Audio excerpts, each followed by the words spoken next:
The moment Aris Walcott pushed the door open, a pillow flew directly toward his face. He barely managed to catch it before it hit him. "What do you mean you spent all the electricity money again?" a girl shouted from inside the room. "Because the stream was doing well," another girl immediately fired back. The small boarding house room was pure chaos. One girl stood on top of a chair pointing accusingly across the room. Another was hiding behind a table. A third girl sat quietly in the corner with headphones around her neck, looking completely exhausted. Near the window, a red-haired girl folded her arms and looked ready to start a war. And beside the kitchen counter, a beautiful silver-haired girl watched everything with visible annoyance. Aris remained standing at the doorway. For several seconds, nobody noticed him. The room looked nothing like the peaceful place described in the rental advertisement. The landlord had promised a quiet environment. This looked more like a battlefield. Then the pillow he was holding slipped from his hands and landed on the floor. The sound finally attracted everyone's attention.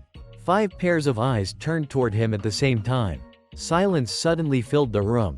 The girls looked at him. Aris looked back. Nobody spoke. Then the red-haired girl narrowed her eyes and pointed directly at him. "Who are you?" Before Aris could answer, the silver-haired girl frowned and asked, "Wait, why is there a guy standing inside our house?" The atmosphere instantly became awkward. Aris slowly pulled the rental contract from his pocket. "I think," he said carefully, "I rented this room." The silence somehow became even heavier. The contract slipped from the silver-haired girl's hand. "What?" A few seconds later, 5 different voices exploded at once. "There's no way." Aris blinked once. For the first time in his life, facing billion-dollar negotiations seemed easier than this. The landlord had told him this place would be quiet. Instead, he had walked straight into a disaster. One girl was already arguing with another. A second girl looked ready to throw something. A third girl seemed completely exhausted by the situation. And somehow, this was going to be his new home. Aris slowly looked around the room before letting out a small sigh. Maybe living a normal life was going to be a lot harder than he expected. And judging by the expressions on the girls' faces, none of them looked happy about this arrangement either. Absolutely not. The red-haired girl slammed both hands onto the table and pointed directly at Aris. "We can't let a random guy live here." "I agree," the silver-haired girl replied immediately. "There has to be some kind of mistake." The argument exploded once again.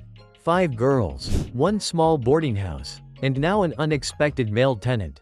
The atmosphere became more chaotic with every passing second. Meanwhile, Aris remained quietly seated in the corner while listening to them argue. Strangely enough, this situation felt more exhausting than most business meetings he had attended. Because unlike corporate negotiations, there were no rules here. No hierarchy. No strategy. Only chaos. Aris leaned back slightly and looked toward the window. For a moment, his thoughts drifted into the past. Just 1 week ago, his life had been completely different. Several executives immediately lowered their heads. At the far end of a massive conference table, a middle-aged man slammed his hand against the polished surface and said angrily, "Aris, you are the heir of Walcott Group. You cannot walk away simply because you're bored." The atmosphere inside the executive hall instantly became tense. Expensive crystal chandeliers illuminated the room, but they couldn't ease the confrontation between father and son. Aris Walcott remained seated, calm, silent. His expression barely changed as he looked directly at one of the most powerful men in the country. Around him sat board members, legal advisors, and representatives of the Walcott family. Every one of them was watching him, waiting, believing he would eventually surrender. Instead, Aris slowly placed a black folder onto the table. That simple action immediately attracted everyone's attention. One executive frowned and asked, "What is that?" Aris looked around the room before answering, "My resignation." The entire room froze. Several people genuinely believed they had misheard him. His father stared at the folder for several seconds before speaking again. "You're joking, right?" Aris shook his head. "No." The answer came so quickly that nobody knew how to react. For years, he had been trained to become the perfect successor. Private tutors, political training, corporate negotiations, business warfare. Every minute of his life had been planned in advance. And that was exactly why he wanted to leave. His father suddenly stood up. "Do you even understand what you're giving up?" For the first time, Aris smiled. It wasn't a happy smile. It was the smile of someone who had already made his decision long ago. I know exactly what I'm leaving behind. Then he stood up. That movement alone made several people nervous. One executive immediately said, "Young master, please reconsider." Another quickly added, "The meeting isn't over yet." Aris ignored all of them. For the first time in years, he wasn't thinking about shareholders, profits, or family expectations. He was thinking about freedom. Real freedom. The kind of freedom that even money couldn't buy. As he approached the exit, his father spoke one final time. "If you walk out of this room, don't expect the Walcott family to support you anymore." The warning echoed throughout the hall. Everyone expected Aris to stop. But he didn't. He opened the massive doors and replied without turning around. "Then that's even better." A few moments later, he was gone. Nobody inside that room truly understood what had happened. The heir they had spent 18 years controlling had just walked away. And hundreds of miles from that executive hall, a small boarding house was about to change his life forever. "Aris." A voice suddenly pulled him back to reality. He blinked once. The 5 girls were still staring at him. And judging by their expressions, the real battle was only beginning. The red-haired girl suddenly pulled a chair forward and sat down directly across from Aris. The movement immediately caught everyone's attention. Ruby Roberts crossed her arms and stared at him suspiciously. "If you're going to live here, we need answers." The other girls quickly nodded. Aris almost felt like he was being questioned by a board of directors. Except this board seemed much more dangerous. The silver-haired girl placed a notebook on the table and sat beside Ruby. Mia Rona adjusted a loose strand of hair before speaking calmly. "Let's start with something simple. What's your name?" Aris looked around the room before answering. "My name is Aris." Ruby narrowed her eyes. "Just Aris?" Aris nodded. "Just Aris." A blonde girl sitting near the kitchen immediately let out a small laugh. Emma Blunt spun around in her chair and grinned. Either he's hiding something or he watched too many spy movies. The joke immediately lightened the atmosphere. At least for a few seconds. Near the window, a quiet girl slowly closed the book she had been reading. Alice Lawrence looked at Aris carefully. She didn't speak immediately. Instead, she simply observed him. That alone told Aris a lot. She was cautious, patient, the type of person who preferred listening before speaking. Beside Alice, another girl lowered her eyes slightly before offering a small smile. Iris Stone gently folded her hands together. "Sorry about earlier." Everyone was surprised. Aris nodded politely. "It's fine." Unlike the others, Iris seemed genuinely concerned about making him feel comfortable. Kind, considerate, the type of person who worried about everyone except herself. Meanwhile, Ruby still looked unconvinced. Ruby leaned forward and pointed directly at him. "What school are you transferring to?" Before Aris could answer, Emma suddenly interrupted. Emma raised her hand dramatically. "More importantly, can he cook?" The room immediately became quiet. Several girls exchanged glances. Aris noticed something strange. Nobody answered. Emma slowly pointed toward the kitchen. "The refrigerator has been empty for 2 days." Ruby looked away. Alice pretended to be interested in her book. Even Mia avoided eye contact. For the first time since entering the boarding house, Aris felt genuinely confused. A few seconds later, Iris lowered her head awkwardly. "We may have a small financial problem." A small problem, judging by the empty refrigerator. Aris was fairly certain it wasn't small. Then another realization struck him. These girls weren't simply sharing a boarding house. They were struggling, and somehow, he had just become part of that struggle.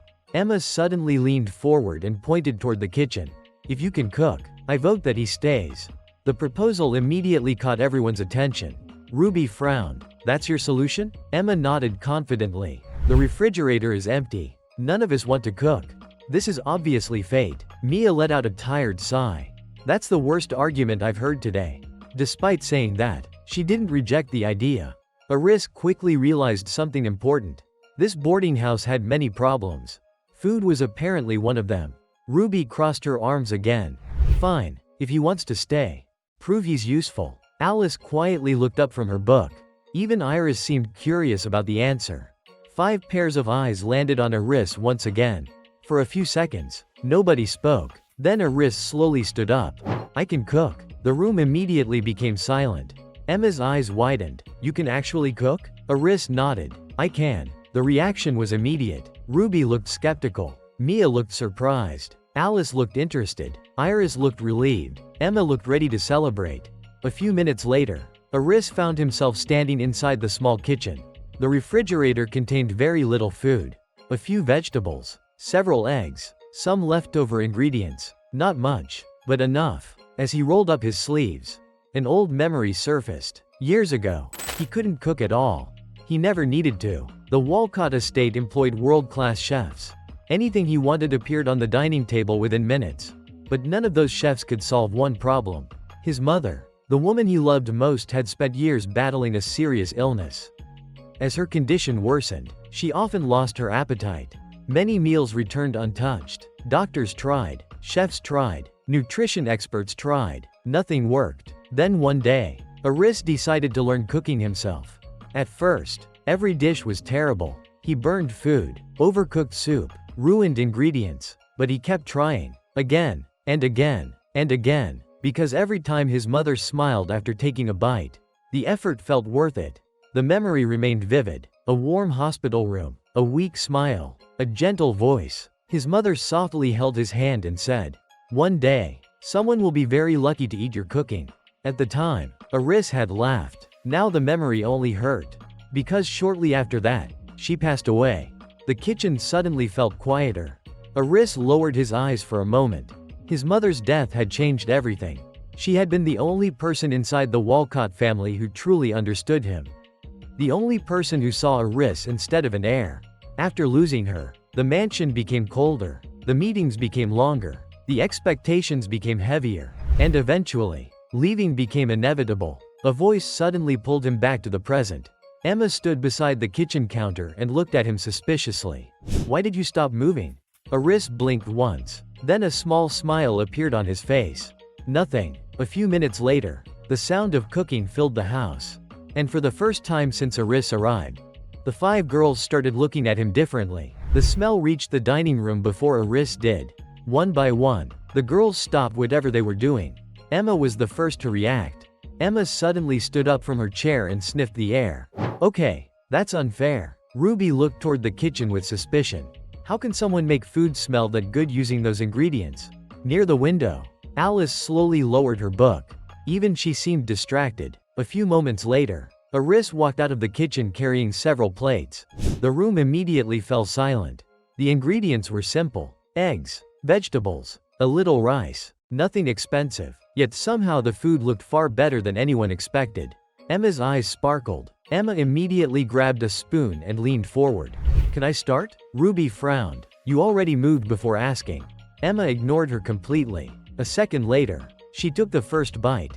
The reaction came instantly. Emma froze. Her eyes widened. Then she looked at Iris as if she had just discovered treasure. "This is incredible." The other girls exchanged glances. Ruby looked unconvinced but eventually picked up her spoon. A few seconds later, she stopped moving too. Alice quietly tasted a small bite. Mia followed. Even Iris hesitated for only a moment before trying it. The result was always the same. Silence. Not awkward silence. The kind of silence that only appeared when people were too busy eating. Iris sat quietly and watched. For the first time since entering the boarding house, nobody was arguing. Nobody was complaining. Nobody was shouting. The atmosphere felt strangely peaceful. Then Iris slowly lowered her spoon. A complicated expression appeared on her face. Iris looked down at her plate before speaking softly. "My mother used to make food like this." The room immediately became quieter. Emma slowly stopped eating. Ruby lowered her eyes. Even Mia didn't say anything. The words carried more weight than they should have. Iris understood immediately. That wasn't really a comment about food. It was a memory. A painful one. Iris quickly forced a smile. "Sorry, I don't know why I said that." Iris shook his head. "You don't need to apologize." For a brief moment, their eyes met. Neither of them spoke, but something changed. A small connection. A shared understanding. Then Emma suddenly slammed her hands onto the table.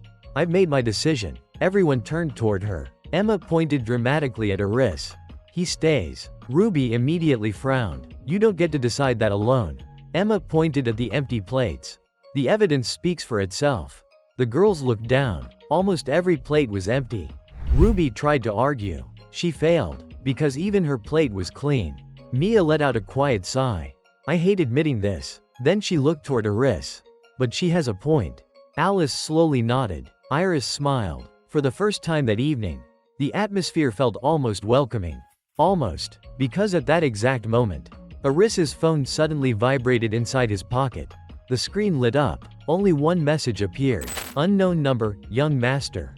We've found you. Iris's expression didn't change, but his heart skipped a beat.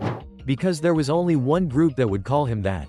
And they were never supposed to find him. The message disappeared from the screen a few seconds later.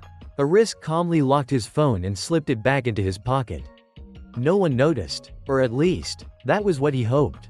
Across the table, Emma stretched comfortably and pointed toward him.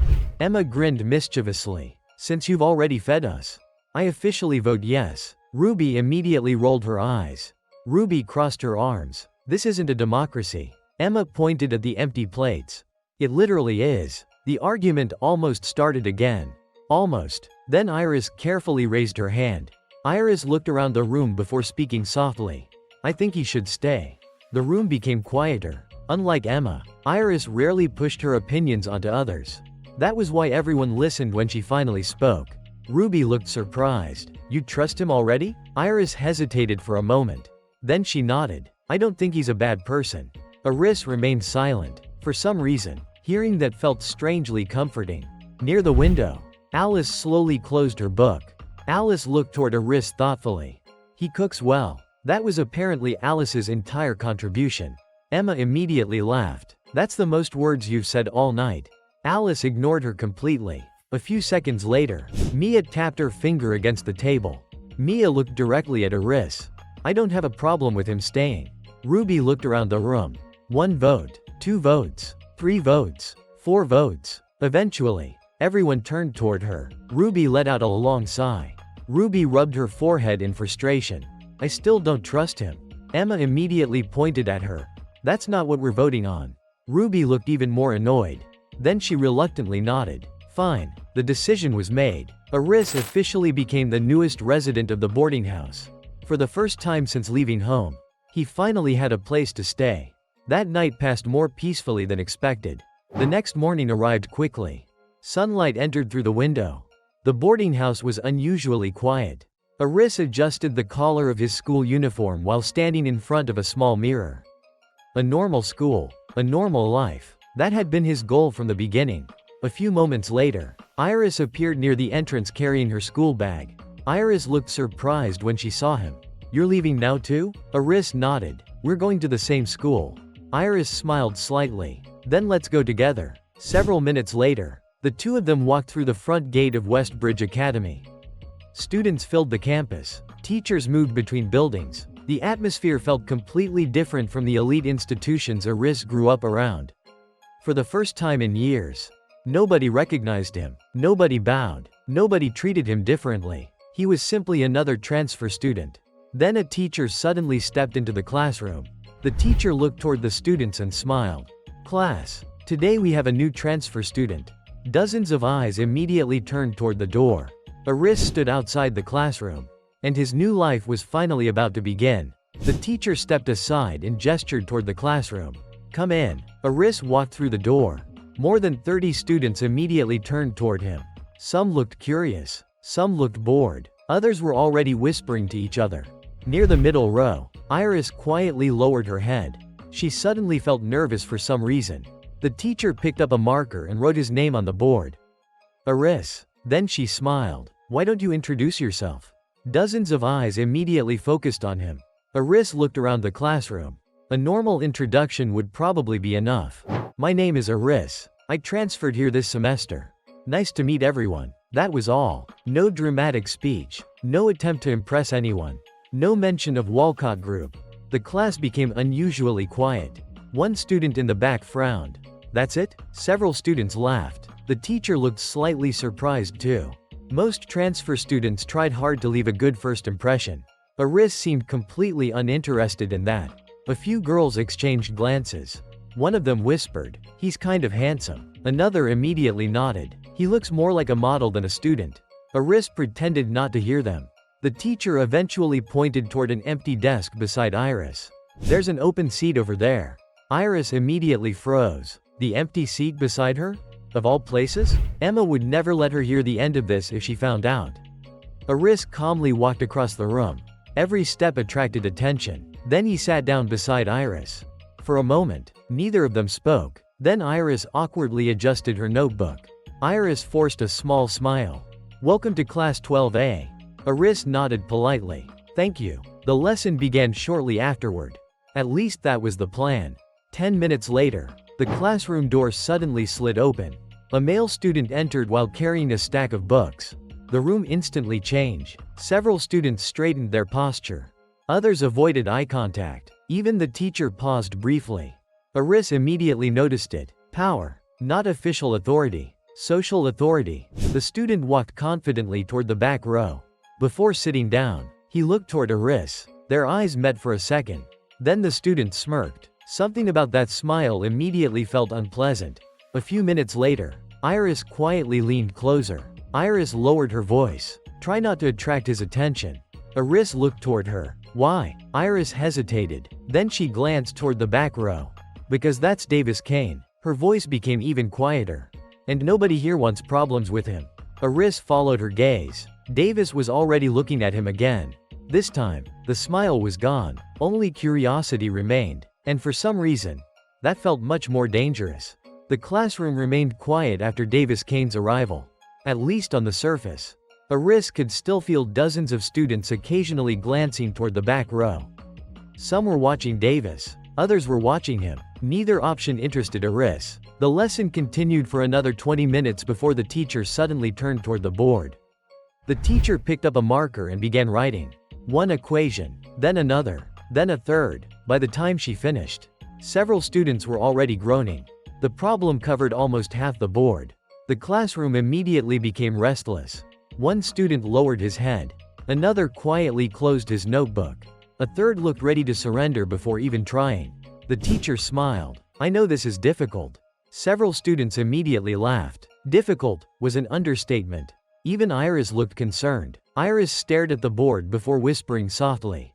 "This problem usually appears in national competitions." Iris looked at the equations. Then he looked away. To him, it wasn't difficult. In fact, it was surprisingly basic. Years ago, private tutors from some of the most prestigious institutions in the world had taught him mathematics far beyond the high school level. Advanced statistics, economic modeling, university-level mathematics, corporate forecasting systems. Compared to those lessons, the problem on the board felt simple. Unfortunately, that created a different problem. If he solved it too quickly, people would notice, and attention was the last thing he wanted. The teacher slowly looked around the room. Nobody raised a hand. Nobody volunteered. The silence stretched longer and longer. Then the teacher's eyes landed on Iris. The classroom immediately became nervous. The teacher smiled politely. "Iris, would you like to try?" Several students instantly looked toward him. Iris resisted the urge to sigh. Of course, the transfer student, the easiest target. Iris calmly shook his head. "I'm not sure I can solve it." That answer surprised everyone, especially Davis. From the back row, Davis quietly watched him. Something about the response felt strange. The teacher seemed unconvinced. She looked toward the empty board beside the problem. "That's all right." Then she smiled again. "Come up and try anyway." The classroom immediately became interested. A few students whispered. Others smirked. Transfer students failing difficult questions was practically entertainment. Iris slowly stood up. He already knew there was no way out. Several rows behind him, Davis leaned back in his chair. Davis crossed his arms and watched carefully. Curiosity remained in his eyes. But something else had appeared too. Expectation. He wanted to see the new student embarrass himself. Iris walked toward the board. For a moment, he stared at the equation. Then he picked up the marker. The classroom became silent. One line, then another, then another. The marker moved steadily across the board. No hesitation, no corrections, no mistakes. The room gradually became quieter. The whispers disappeared. Students started looking at each other. Then looking back at the board. Then looking back at Iris. Several minutes later, Iris placed the marker down. Done. The classroom froze. The teacher stared at the solution. Then she checked it again. And again. A few seconds later, Genuine surprise appeared on her face. The teacher slowly turned around. That's correct. The room exploded. What? No way. Seriously? Even Iris looked stunned. Meanwhile, Davis's expression changed for the first time. The curiosity disappeared. Annoyance quietly took its place. Because the attention inside the classroom had shifted. And for the first time in a very long time, it wasn't focused on him. Davis slowly narrowed his eyes. Iris immediately noticed. He recognized that look. He had seen it many times before. Not in schools, not among students, but inside boardrooms, among executives, among rivals, among people who felt their position being threatened. And that meant only one thing. Today had just created a problem. The classroom remained noisy for several minutes after Iris solved the problem. Students continued whispering to each other. Some looked impressed, others looked confused. A few were already searching for explanations that didn't exist. Meanwhile, Iris quietly returned to his seat. He had hoped the situation would end there. Unfortunately, that wasn't how schools worked. The moment someone stood out, people noticed, and people talked. Beside him, Iris glanced at the board before looking back at Iris. Iris lowered her voice. You said you weren't sure you could solve it. Iris remained calm. I wasn't sure how much effort it would take. For a second, Iris simply stared at him. Then she laughed softly. That's somehow even worse. Several nearby students overheard the conversation. One of them immediately leaned over. The student looked genuinely curious. Seriously, where did you study before this? Before Iris could answer, another student joined the discussion. The second student shook his head. No normal transfer student solves a problem like that. The attention around Iris continued growing. Exactly the opposite of what he wanted. At the back of the classroom, Davis quietly watched everything. He wasn't angry. Not yet. What bothered him wasn't the answer on the board. It was something else. Influence. For years, attention inside Class 12A naturally flowed toward him. Students watched him, talked about him, feared him. Today, for the first time, part of that attention had shifted elsewhere. And Davis noticed. Davis slowly leaned back in his chair. A faint smile appeared on his face. The smile looked friendly, but it wasn't. A few moments later, the lunch bell rang. The classroom immediately came alive. Students stood up, chairs moved, conversations exploded everywhere. Iris was about to leave his seat when Davis finally stood up. Several students immediately became quieter. Others instinctively moved aside. Iris noticed all of it. The reactions told him more than words ever could. Davis walked toward the center of the classroom. Then he stopped directly in front of Iris's desk. The room gradually became silent. Iris looked nervous immediately. Several students exchanged worried glances. Davis smiled. You're pretty smart. His tone sounded casual, almost friendly. But nobody relaxed. Davis placed one hand on the desk. I don't think we've properly met. Iris looked up calmly. Then let's fix that. That answer surprised several students. Normally, people became nervous around Davis. Iris sounded completely relaxed. For the first time, Davis's smile widened slightly. Interesting. Very interesting. Davis extended his hand. My name is Davis Kane. Iris looked at the offered hand for a second before shaking it. Iris. The handshake lasted only a moment, but the atmosphere felt strangely tense. Davis tilted his head slightly. You know, most people here avoid attention. Iris released the handshake. So do I. Several students nearly laughed. The statement sounded ridiculous after what happened earlier. Davis noticed that too. He chuckled softly. Then his eyes narrowed slightly. Then maybe we'll get along. The words sounded friendly. The meaning wasn't. Iris immediately understood. This wasn't a greeting. It was a test. And somewhere behind Davis's confidence, Iris noticed something else. Several times during the conversation, Davis's eyes had briefly shifted toward the window. Beyond the courtyard stood another building. A larger building. The student council building. The movement was subtle. Most people wouldn't notice it. Iris did. Interesting. Someone like Davis clearly enjoyed being the center of attention. Yet there seemed to be one place he continuously checked. Almost as if he wanted to make sure someone wasn't watching. Or perhaps, someone's approval still mattered to him. Davis finally stepped away. See you around. Transfer student. Then he walked out of the classroom. The moment he disappeared, the room released a collective breath. Iris looked toward the door before speaking quietly. That went better than I expected. Aris followed Davis with his eyes. I'm not sure it did.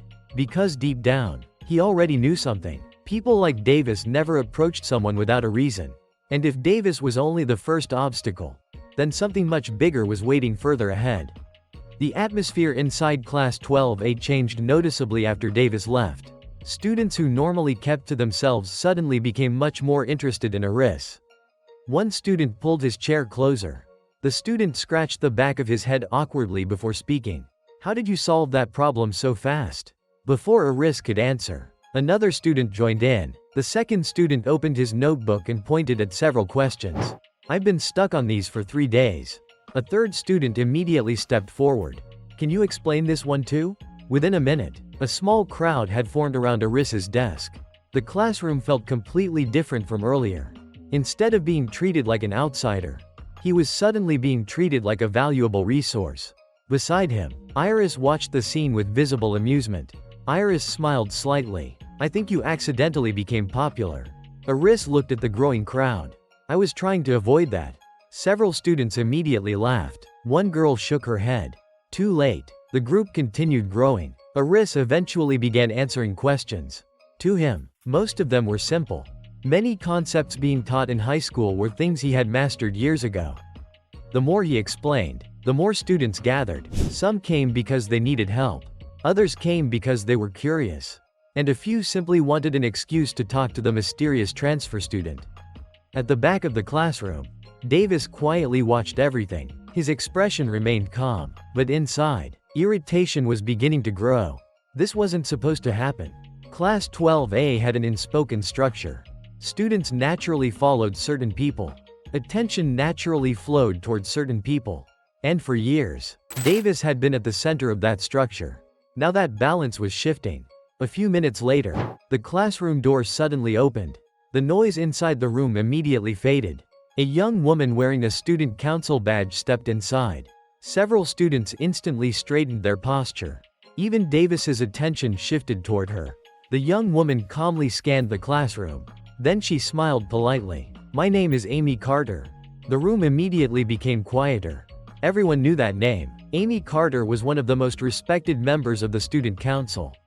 Unlike Davis, her authority was official. And unlike most students, she represented people who stood much higher in the school's hierarchy. Amy folded her hands behind her back. I'm here regarding the academic evaluation program.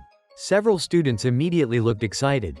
Others looked nervous. The program was famous throughout the school. Every year, a small group of top students would be selected. The winners received scholarships, special privileges, and most importantly, direct consideration for future student council recruitment. Amy looked toward the teacher. Has Class 12A selected a recommendation yet? The teacher immediately nodded. I have. Amy smiled. Who is it? Without hesitation, the teacher turned toward Aris. The entire classroom froze. The teacher pointed directly at him. Aris. For a moment, nobody spoke. Then whispers exploded throughout the room. What? The transfer student? He just arrived today. Even Amy looked slightly surprised. She followed the teacher's gaze until her eyes landed on Aris. For a few seconds, she silently studied him. Then she asked calmly, is there a reason you recommended him? The teacher smiled. He solved a national-level mathematics problem in less than 5 minutes. Several students immediately nodded. Others began adding details. He didn't even hesitate. He solved everything correctly. It was ridiculous. The whispers continued spreading. Meanwhile, Davis remained completely silent. Too silent. Because this time, the attention wasn't simply shifting. It had been taken. The opportunity that students spent years chasing had just been handed to someone who arrived this morning. Amy eventually looked back at Aris. Amy offered a professional smile. I would like to see your performance personally. Before Aris could respond, another voice suddenly cut through the room. Davis slowly stood up. Every student immediately became nervous. The classroom became silent again. Davis looked directly at the teacher. Then at Amy. Then at Aris. For the first time all day, the smile disappeared from his face. Davis clenched his jaw slightly before speaking. That's ridiculous. The room instantly froze. Davis took a step forward. He solved one problem, another step, and suddenly he's the representative of Class 12A? The tension inside the room immediately exploded. Because everyone understood one thing. Davis wasn't arguing with Iris anymore. He was challenging the decision itself. And that made the situation far more dangerous. The classroom remained completely silent after Davis challenged the decision. No one seemed willing to speak. Not the students. Not the teacher. Not even Amy. Everyone understood what was happening. This was no longer about the academic evaluation program. This was about status. Davis slowly folded his arms and looked directly at Iris. Davis forced a calm smile. With all due respect, I think this recommendation is premature. Amy tilted her head slightly. Amy looked interested rather than offended. And why do you think that? Davis immediately answered, because nobody knows who he is. Several students exchanged nervous glances. Davis pointed toward Iris. He solved one problem. Then he pointed toward himself. I've been at the top of this class for years. The room became even quieter. Nobody could deny that. Davis had dominated Class 12A for a long time. His grades were excellent. His reputation was established. His influence reached far beyond the classroom. Amy remained calm. Amy looked toward the teacher. What do you think? The teacher hesitated briefly. Then she smiled. I think there's a simple solution.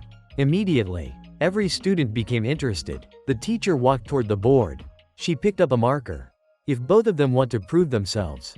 The teacher began writing. One equation, then another, then another. By the time she finished, the entire classroom looked stunned. Even Iris frowned. Iris stared at the board. That's harder than the previous one. Amy nodded slowly. It is. The teacher stepped aside. Both of you solve it. The challenge had officially begun. Davis immediately stood up. A confident smile returned to his face. This was his territory, his classroom, his reputation, his battlefield. Meanwhile, Iris remained seated. Inside, he was already regretting everything. All he wanted was a quiet school life. Instead, he somehow found himself in a public academic duel on his first day. Amy noticed his expression. Amy raised an eyebrow. Are you nervous? Iris almost laughed. Nervous? The problem on the board wasn't even difficult. The real problem was that solving it would attract even more attention.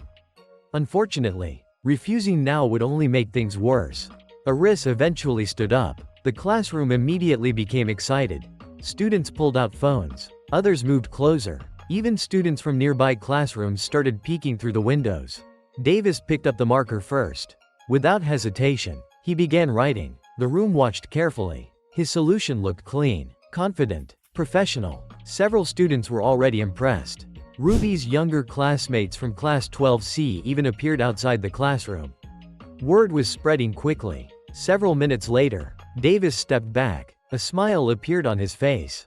Davis looked toward Amy. I'm finished. Many students immediately applauded. Davis enjoyed every second of it. Then everyone's attention shifted toward Iris. The room became quiet again. Iris slowly approached the board. For a moment, he simply stared at the equation. Then he picked up the marker. The classroom expected hesitation. Instead, the marker moved immediately. Line after line appeared. The pace never slowed. Several students began comparing his work to Davis's. The differences became obvious. Davis used the standard method. Iris used a shorter method. A more elegant method. A method none of them had seen before. Amy's eyes gradually widened. The teacher looked shocked. Even Davis stopped smiling. A few minutes later, Iris placed the marker down. The room remained silent. Amy walked toward the board herself. She studied both solutions carefully. 1 minute passed, then another. Finally, Amy turned around. Her expression was completely different now. Amy looked directly at Iris. Where did you learn this method? Iris answered calmly. I read it somewhere. Nobody believed that answer. Especially Amy. She pointed toward the board. This solution is not part of the high school curriculum. The room exploded. Students immediately started talking over each other. What? No way. Seriously? Even Iris looked stunned. Meanwhile, Davis remained frozen, because he understood something everyone else missed. He hadn't simply lost. He had been outclassed. Completely. Amy eventually raised her hand and restored order. Then she made her decision. The recommendation stands. The room immediately reacted. Amy looked directly at Iris. Iris will represent Class 12A in the academic evaluation program. Several students cheered. Others applauded. The teacher smiled proudly. Iris looked genuinely happy. But at the back of the classroom, Davis said nothing. His hands slowly clenched beneath the desk. For the first time in years, someone had taken something from him. Not with influence, not with connections, not with power, but with pure ability. And that was the one type of defeat Davis could never accept. As the celebration continued around him, Davis quietly lowered his eyes. Nobody noticed the expression on his face. Nobody except Aris. And Aris immediately recognized it. Resentment. The dangerous kind. The kind that never disappeared on its own. School ended less than an hour later. Most students had already left the campus. Near the front gate, Aris and Iris stood beneath a large tree while waiting for Ruby to finish her final class. Iris adjusted the strap of her school bag before looking toward the academic building. Iris smiled lightly. Ruby said she only needed 10 more minutes. Aris nodded. Then we'll wait. For a moment, everything felt peaceful. Students walked past them. Teachers headed toward the parking lot. The afternoon sun painted long shadows across the campus. Then 3 figures appeared from the opposite side of the courtyard. The atmosphere immediately changed. Iris noticed them first. The smile disappeared from her face. Iris frowned. Aris. Aris followed her gaze. Davis Kane was walking directly toward them. 2 older students followed a few steps behind him. Neither of them looked friendly. Several nearby students slowed down. Others stopped completely. Everyone could feel trouble approaching. Davis stopped a few feet away. His expression was calm. Too calm. Davis looked directly at Aris. I've been looking for you. Iris immediately stepped forward. Iris looked nervous. Davis. School is over. Davis didn't even look at her. His attention remained fixed on Aris. One of the older students cracked his knuckles. The second student smirked. Davis folded his arms. You embarrassed me today. Aris remained relaxed. I solved a math problem. Davis's jaw tightened. You took something that belonged to me. Aris immediately understood. This was never about mathematics. This was about status, recognition, attention, and somewhere behind all of it, someone else. A memory surfaced inside Davis's mind. The student council building, the top floor. A young man standing in front of a large window. Kevin Wayne, the student council president, the heir of the Wayne family. Smart, wealthy, powerful, everything Davis wanted to become. For years, Davis had believed that if he remained at the top of Class 12A, Kevin would eventually recognize him, respect him, trust him. But today, for the first time, another student had stolen that spotlight. And Davis couldn't accept it. Davis took a step forward. His voice became colder. Do you know how hard I've worked for this? Aris looked at him quietly. Then he answered honestly. No. That answer pushed Davis over the edge. Davis suddenly swung his fist. Iris gasped. Several students screamed. Everything happened in an instant. But to Aris, it felt slow. Years of training surfaced automatically. When he was a child, the Walcott family hired some of the best instructors in the world. Martial arts masters, security specialists, former military trainers. His father believed a future heir should never be helpless. Aris had hated those lessons. Now they moved through his body naturally. Aris shifted one step sideways. Davis's punch missed completely. Before Davis could recover, Aris grabbed his wrist and redirected the momentum. Davis stumbled forward. The crowd froze. One of the older students immediately charged. The student shouted angrily, "Get your hands off him." Aris released Davis and turned. The second attack was even easier. A quick sidestep. A controlled push. The student lost balance and crashed into the grass. The third student rushed forward. He lasted even less time. Within seconds, all 3 attackers were on the ground. The silence that followed felt unreal. Nobody understood what they had just witnessed. Aris hadn't looked angry. He hadn't looked excited. He hadn't even looked challenged. He simply defended himself. Davis slowly pushed himself up. Shock filled his face. For the first time, genuine uncertainty appeared in his eyes. Aris looked down at him. His voice remained calm. "I didn't come here to fight you." The statement somehow felt worse than an insult. Because it sounded true. Davis clenched his fists. But this time he didn't move. A familiar voice suddenly echoed from nearby. Ruby Roberts ran toward the crowd. Ruby looked around in disbelief. What happened? Nobody answered. Because everyone was still staring at Aris. And somewhere above them, inside the student council building, someone standing near a window had been watching the entire incident.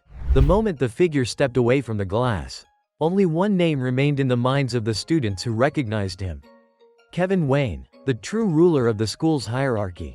And for the first time, Aris had unknowingly entered his field of view. The crowd around the school gate slowly dispersed after the fight. Students continued whispering. Some talked about Aris, others talked about Davis, most talked about both. Meanwhile, Davis stood alone near the courtyard. The two older students who followed him had already disappeared. For the first time in years, he looked completely lost. Then his phone suddenly vibrated. A single message appeared. Kevin Wayne Davis immediately straightened his posture. His heart started racing. For years, he had admired Kevin Wayne, the student council president, the heir of the Wayne family, the most powerful student in the entire school. Davis quickly opened the message. The smile on his face disappeared instantly. Kevin's message contained only one sentence. "I don't invest in people who lose." Davis stared at the screen. He read it again, then again. His hands slowly tightened, because he immediately understood what it meant. Kevin had abandoned him. Years of effort, years of loyalty, years of trying to earn recognition. Gone, with one sentence. Meanwhile, Aris knew nothing about it. He was already walking home with Iris and Ruby. Ruby looked at him suspiciously. Ruby crossed her arms. "How exactly did you beat 3 people by yourself?" Iris immediately nodded. Iris looked equally curious. "I want to know too." Aris calmly shrugged. "I learned a little self-defense."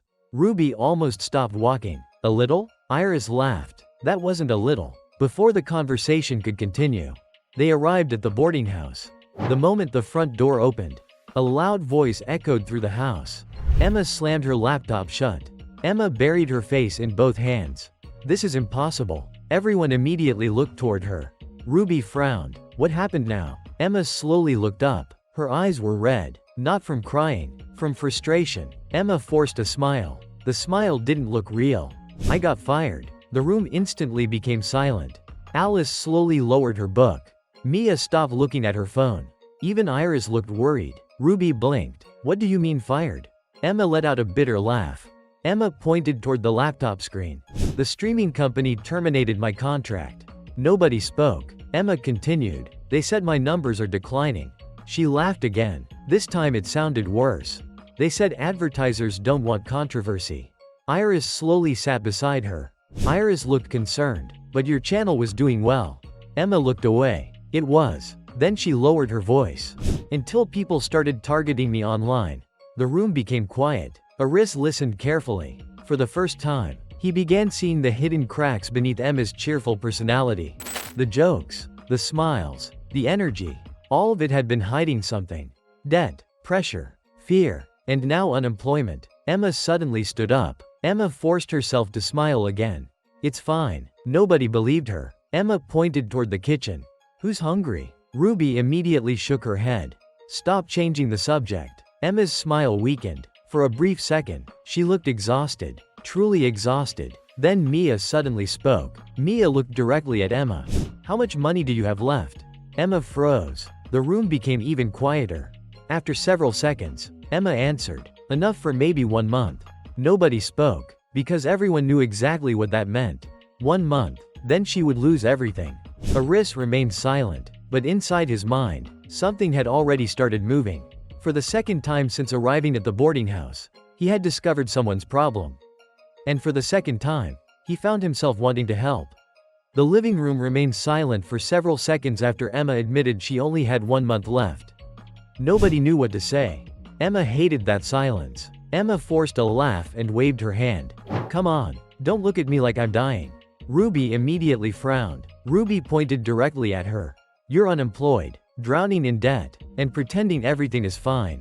Emma groaned. "See? This is why nobody likes honest people." Iris looked worried. Iris gently touched Emma's shoulder. "Have you tried contacting the company again?" Emma shook her head. They already made their decision. Alice slowly closed her book. Alice looked toward Emma. "Did they give a real reason?" Emma hesitated. That hesitation immediately caught Aris's attention. Mia noticed it too. Mia narrowed her eyes. "That's not the whole story." "Is it?" Emma looked away. Nobody spoke. The silence itself became an answer. Ruby leaned forward. Ruby crossed her arms. Emma." Emma let out a long sigh. Then she finally opened her laptop.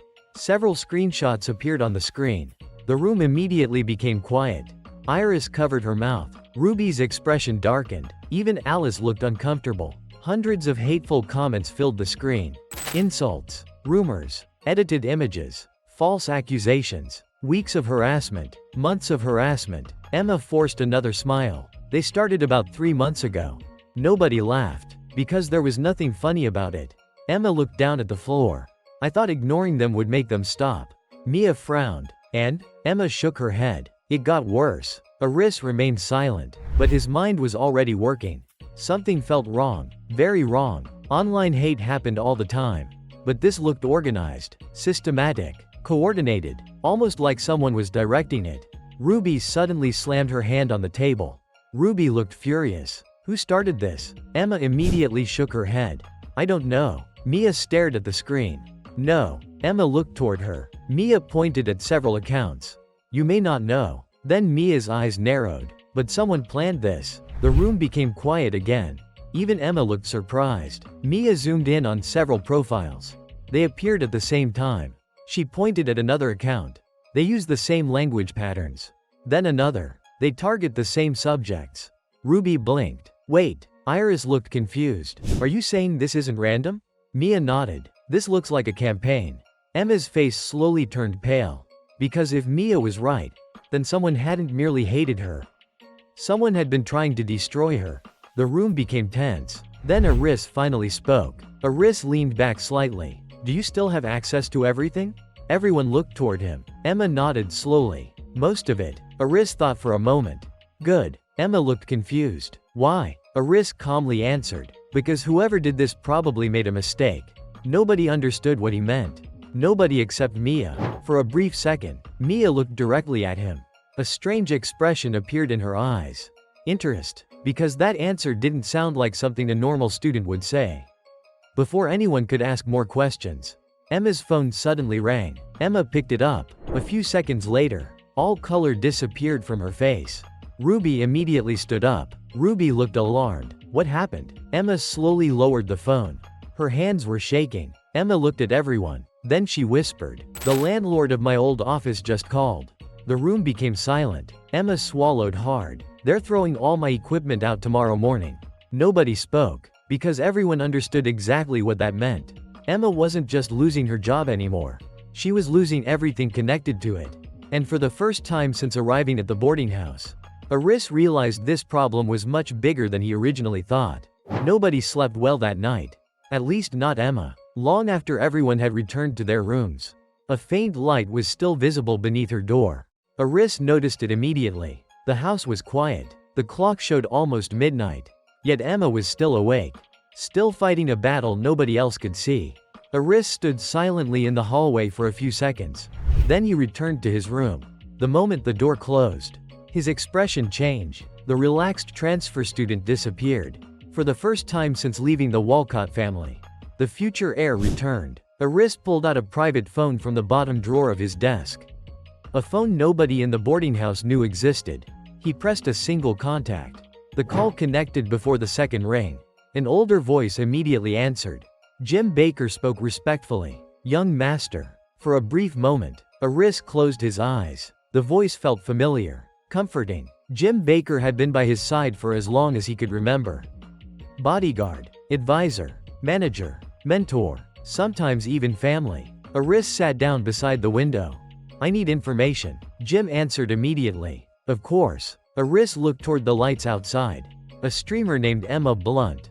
There was no hesitation. No problem. Aris continued. Her company terminated her contract today. Jim became quiet. That silence only lasted 2 seconds. Then keyboards started clicking in the background.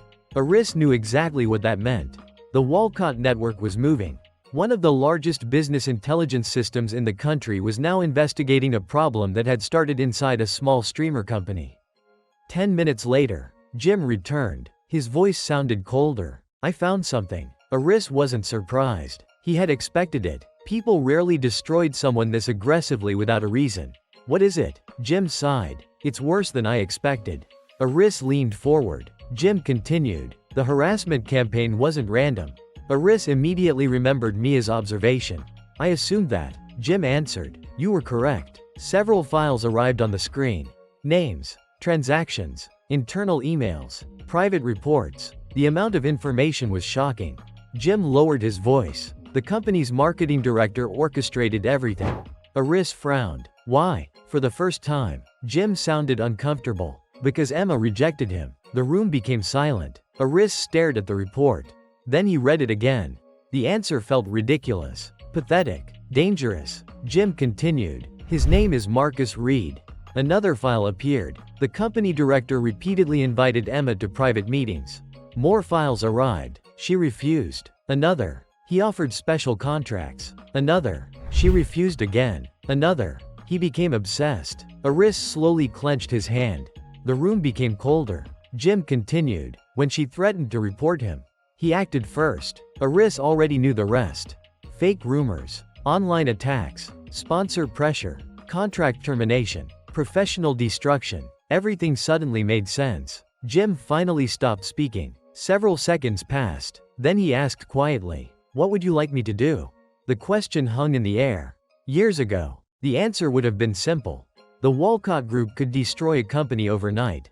But Aris wasn't living as the Walcott heir anymore. At least not publicly. Aris looked out the window. Across the hallway, Emma's room light was still on. She was probably sitting alone. Still believing her life was falling apart. Still believing nobody could help her. A faint smile appeared on Aris's face.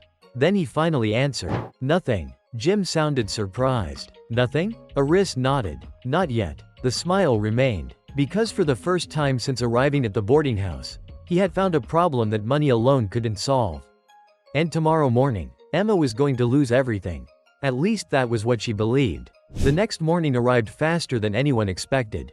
The atmosphere inside the boarding house felt unusually heavy. Emma barely touched her breakfast. Iris kept looking at her with concern. Ruby looked angry on Emma's behalf. Even Alice seemed distracted. Only Mia remained quiet. Mia occasionally glanced toward Aris, as if she was trying to understand what he was thinking. Emma suddenly stood up. Emma forced a smile. I'm heading to the office. Nobody looked convinced. Ruby frowned. What for? Emma looked down. To collect whatever they haven't thrown away yet. The room became silent. Then Aris stood up too. Emma looked surprised. Where are you going? Aris calmly picked up his jacket. With you. Emma blinked. What? Aris looked completely serious. You shouldn't go alone. For a moment, Emma didn't know how to respond. Eventually she laughed awkwardly. You know this doesn't have anything to do with you, right? Aris opened the front door. Maybe. Then he looked back at her. But I'm already involved. 30 minutes later, they arrived at the company headquarters. The building was smaller than Emma remembered. Or maybe her expectations had simply changed. Employees whispered as she entered. Several looked away immediately. Others pretended not to notice her. Emma lowered her head slightly. The humiliation was obvious. Aris noticed everything. Neither of them stopped walking. Eventually they reached the executive floor. A receptionist immediately stood up. The woman looked nervous. Miss Blunt. Emma nodded. I want to speak with Marcus Reed. The receptionist hesitated. Then she reluctantly pointed toward a large office. He's inside. A few moments later, Emma pushed the door open. Marcus Reed sat behind a massive desk. He didn't even stand up. Marcus slowly looked up from his phone. Then he laughed. The laugh immediately irritated Aris. Marcus leaned back comfortably. Well, his eyes moved toward Emma. I didn't expect you to come back. Emma clenched her fists. Emma tried to remain calm. You ruined my career. Marcus shrugged. No. Then he smiled. You did that yourself. The room instantly became tense. Aris remained silent, observing, analyzing. Marcus eventually noticed him. The director frowned. And who exactly are you? Aris calmly answered. A friend. Marcus laughed again. This time even louder. A friend? He looked Aris up and down. School uniform. No expensive watch. No bodyguards. No obvious status. Marcus immediately dismissed him. In his eyes, Aris was just another student. Another nobody. Marcus pointed toward the door. You should leave before adults start talking. Emma's face darkened, but Aris remained calm. Marcus continued. Actually, both of you should leave. Then he leaned forward. His voice became colder. Because neither of you matters. For several seconds, nobody spoke. Then Aris finally smiled. It wasn't an angry smile. It wasn't an arrogant smile. It was the smile of someone who had already found what he came for. Marcus noticed it immediately. The director frowned. "What are you smiling about?" Aris slowly sat down without being invited. The action alone shocked Emma. Marcus's face darkened. Nobody sat in front of him without permission. Nobody. Aris crossed one leg over the other. Then he calmly spoke. "You really should have deleted the emails." The room froze. Marcus immediately stopped moving. For the first time since they entered, his confidence cracked. Only slightly. But Aris saw it. Marcus narrowed his eyes. "What emails?" Aris looked directly at him. "The private meeting invitations." Marcus froze. Aris continued. "The special contracts." Another pause. "The messages sent after midnight." Emma's eyes widened. Marcus slowly sat up straighter. The room suddenly felt much colder. Because for the first time, Marcus realized something. The boy sitting in front of him wasn't here to beg. He wasn't here to negotiate. And he definitely wasn't here by accident. Marcus Reed remained silent for several seconds. The confidence that had filled the room moments earlier was beginning to disappear. Emma immediately noticed it. For the first time since entering the office, Marcus looked uncomfortable. Marcus slowly leaned back in his chair. His eyes narrowed. "Who are you?" Aris smiled slightly. "That's not important." Marcus immediately slammed his hand onto the desk. "It is important." His voice became sharper. "You don't walk into my office and start making accusations." Aris remained completely calm. What part was inaccurate? The question hit harder than Marcus expected. Because neither of them had denied anything. Emma looked between the two men. Confusion filled her face. Emma pointed toward Aris. "Wait." Then she pointed toward Marcus. "How does he know about those emails?" Marcus immediately looked at her. His expression darkened. For a brief second, panic appeared. Only for a second. But Aris saw it. Marcus quickly regained control. Marcus forced a smile. "This is ridiculous." Then he looked toward Emma. "You brought a student here because you're desperate." Emma clenched her fists. Marcus continued. "Nobody is going to believe you." Aris slowly stood up. The movement immediately caught Marcus's attention. Aris looked directly at him. "Actually." Then he placed a folder onto the desk. Marcus froze. The folder contained copies, emails, messages, meeting requests, contract offers. Enough evidence to start a serious investigation. Marcus's face slowly lost color. Emma stared at the documents. Her eyes widened. She immediately recognized them. Some of them had been deleted months ago. Emma looked toward Aris. "Where did you get these?" Aris calmly answered. "I looked." That answer raised even more questions. But Emma never got the chance to ask them. Marcus suddenly stood up. The chair nearly fell backward. Marcus pointed at Aris. "You hacked company records." Aris shrugged. "Can you prove that?" Marcus opened his mouth, then stopped. Because he couldn't. The room became silent. Marcus looked at the evidence again. Then at Emma. Then back at Aris. For the first time, he realized he had underestimated both of them. Especially Aris. Marcus had expected fear. He had expected begging. Instead, the transfer student sitting in front of him had dismantled months of planning in less than 10 minutes. Marcus's voice became noticeably weaker. "What do you want?" Emma looked shocked. Only minutes ago Marcus had treated them like insects. Now he was negotiating. Aris finally sat back down. Then he answered. "I want the truth." Marcus laughed nervously. "The truth?" Aris nodded. "The harassment campaign." Another pause. "The fake rumors." Another pause. "The sponsor pressure." Marcus's face became pale. Aris folded his hands together. "You will explain everything." The office became completely silent. Emma looked at Marcus. For months she had blamed herself. For months she had believed she had done something wrong. Now she was finally seeing the real reason. Marcus wasn't angry anymore. He was scared. And that was when someone suddenly knocked on the office door. Everyone turned. The door slowly opened. A middle-aged man stepped inside. The company CEO.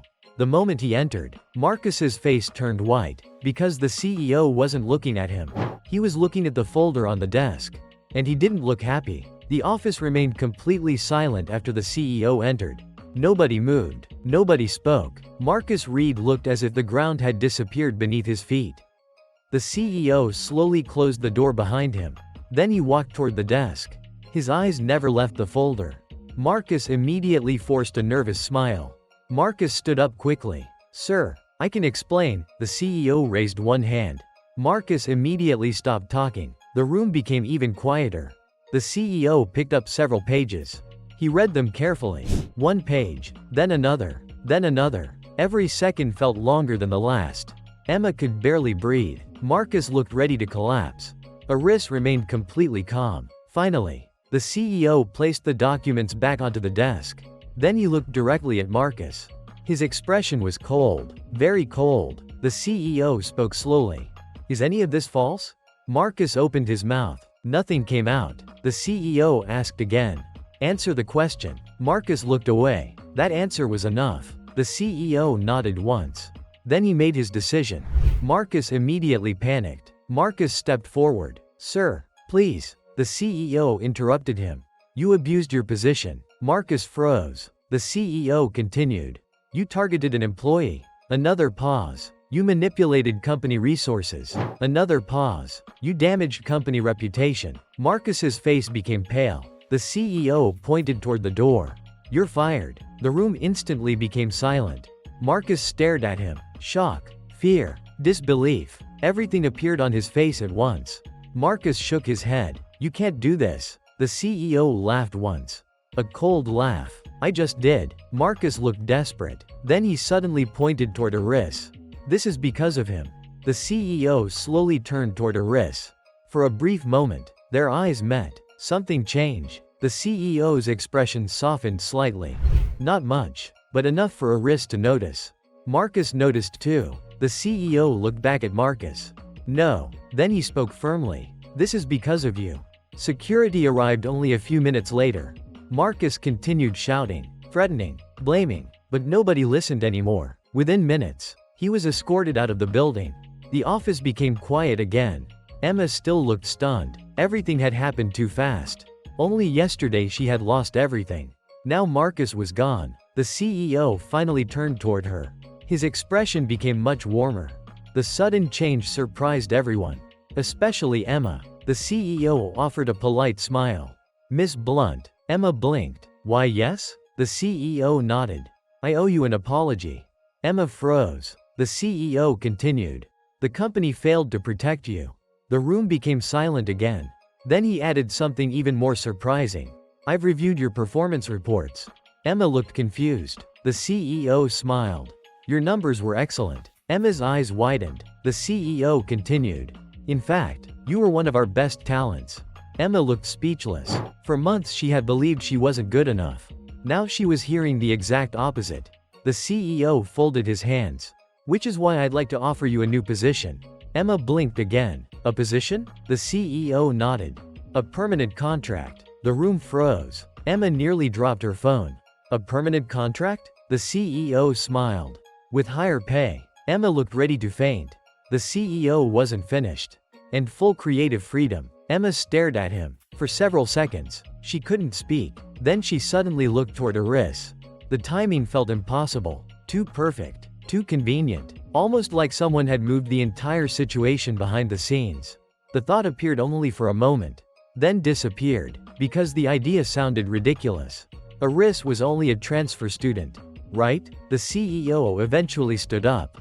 Before leaving, he looked toward Iris one final time. The look contained something unusual. Respect. Not the respect given to a student. The respect given to someone connected to power. The CEO never mentioned Walcott. He never mentioned Jim Baker. He never mentioned the phone call he had received earlier that morning. But both men understood. The message had been delivered. As the CEO walked away, Emma suddenly laughed. Then she laughed again. Then tears appeared. Not tears of sadness. Not anymore. For the first time in months, she finally felt hope. The ride back to the boarding house felt very different from the ride that morning. When they left, Emma thought her career was over. Now she was carrying a permanent contract, a higher salary, and a future she thought she had already lost. Yet despite all of that, her attention kept returning to one person. Iris. Emma sat beside the window of the bus and secretly glanced toward him. Iris looked exactly the same as always. Calm, relaxed, ordinary, and somehow that made everything even stranger. Emma finally broke the silence. Emma tilted her head. Okay. Iris looked toward her. Emma narrowed her eyes. I have a question. Iris already knew where this was going. That's dangerous. Emma immediately pointed at him. See? Then she leaned forward. That's exactly the kind of answer guilty people give. Several nearby passengers looked toward them. Iris sighed. Emma crossed her arms. Start talking. Iris looked confused. About what? Emma stared at him. The stare lasted several seconds. Then she pointed toward the company building behind them. About that. Iris remained calm. Marcus was an idiot. Emma immediately shook her head. No. Then she pointed directly at him again. I'm talking about you. The bus became quiet. For the first time all day. Iris looked slightly uncomfortable. Emma noticed immediately. Emma smiled. Aha. Then she leaned closer. You know something. Iris looked out the window. I know lots of things. Emma wasn't giving up. Those documents. Iris remained silent. Emma continued. The CEO. Another pause. The timing. Another pause. The way Marcus reacted. Emma's eyes narrowed. None of that makes sense. For several seconds, Iris said nothing. Emma slowly smiled. Then she delivered the final attack. Who are you? The question hung in the air. For a brief moment, Iris thought about telling the truth. Not the whole truth, just a small part. But then he remembered why he left home. He remembered the boardrooms, the expectations, the pressure, the endless conversations that always ended the same way. You're a Walcott. Act like one. Iris looked toward Emma. Then he smiled. I'm a transfer student. Emma immediately groaned. That's not an answer. Iris shrugged. It's technically true. Emma wanted to argue. Instead she started laughing. The answer was ridiculous. And somehow completely in character. The conversation ended there. At least on the surface. But Emma couldn't stop thinking about it. Because for the first time in months, someone had stood beside her when she had nothing. Not when she was successful. Not when she was popular. Not when she was making money. When she was losing everything. The realization made her strangely emotional. Back at the boarding house, everyone immediately gathered in the living room. Ruby nearly jumped off the couch. Ruby looked shocked. Wait. Then she pointed toward Emma. They actually rehired you? Emma nodded. Ruby looked ready to celebrate. What? Emma laughed. Not only that. Then she held up the new contract. They promoted me. The entire room exploded. Iris hugged her first. Alice smiled. Even Mia looked genuinely surprised. For several minutes, the boarding house felt alive again. Laughter filled the room. Excitement replaced fear. And for the first time in weeks, Emma looked genuinely happy. Then, while everyone was distracted, Emma quietly looked toward Iris. He was standing near the kitchen, helping prepare dinner, acting as though nothing special had happened. Emma stared at him for several seconds. Then she smiled softly. Not the playful smile she showed everyone else. A different one, a warmer one. Because somewhere between losing everything and getting her life back, she had started realizing something. She trusted him more than she should. And maybe, she liked him more than she wanted to admit. Unfortunately for Emma, she wasn't the only person watching Iris. Across the room, Mia Rona quietly noticed the look. And for the first time, Mia became interested in a mystery that had nothing to do with business. Every morning, Iris woke up before everyone else. Every morning, he cooked breakfast. And every morning, the boarding house slowly came alive because of the smell of food. Ruby once claimed she only stayed because of the cheap rent. Nobody believed her anymore, especially after she started appearing in the kitchen 5 minutes before breakfast every day. One morning, Ruby grabbed a sandwich before anyone else could. Ruby grinned proudly. Victory. Emma immediately pointed at her. Emma laughed. That's the third day in a row. Ruby took a bite. I regret nothing. The room immediately filled with laughter. Even Alice smiled slightly. Meanwhile, Iris quietly watched the scene. A few months ago, this kind of morning would have been impossible. No board meetings, no executives, no security teams, no expectations, just people, normal people. And strangely enough, he liked it. School life also became easier. Most mornings, Iris walked to school with Iris and Ruby. The three of them slowly became a familiar sight around campus. Several students even started calling them a group. Ruby hated that. Ruby immediately protested. We're not a group. Iris laughed. Then why do we walk together every day? Ruby opened her mouth, then immediately closed it, because she couldn't think of an answer. Iris simply enjoyed watching the argument. The days continued passing, and little by little, Aris learned more about the girls living under the same roof. Emma hid stress behind jokes. Ruby hid kindness behind aggression. Mia hid loneliness behind confidence. Iris hid exhaustion behind her smile. And Alice hid something else. One evening, Aris returned home earlier than usual. The house was unusually quiet. Emma was streaming. Ruby was still delivering packages. Iris was working at the cafe. Mia was at her internship. Only Alice remained inside the house. Aris found her sitting alone in the living room. A stack of sheet music rested on the table. Alice stared at the pages in silence. For a moment, Aris thought she was studying. Then he noticed something strange. Alice wasn't turning the pages. She wasn't reading. She was simply staring, lost somewhere far away. Aris slowly sat down across from her. Alice immediately looked up. Alice forced a small smile. "You're home early." Aris nodded. "You too." The conversation should have ended there. But something caught his attention. Alice's right hand, more specifically, the way she was holding it. Subtle, almost invisible. Most people would never notice. Aris did. Years of observing executives had taught him to notice details.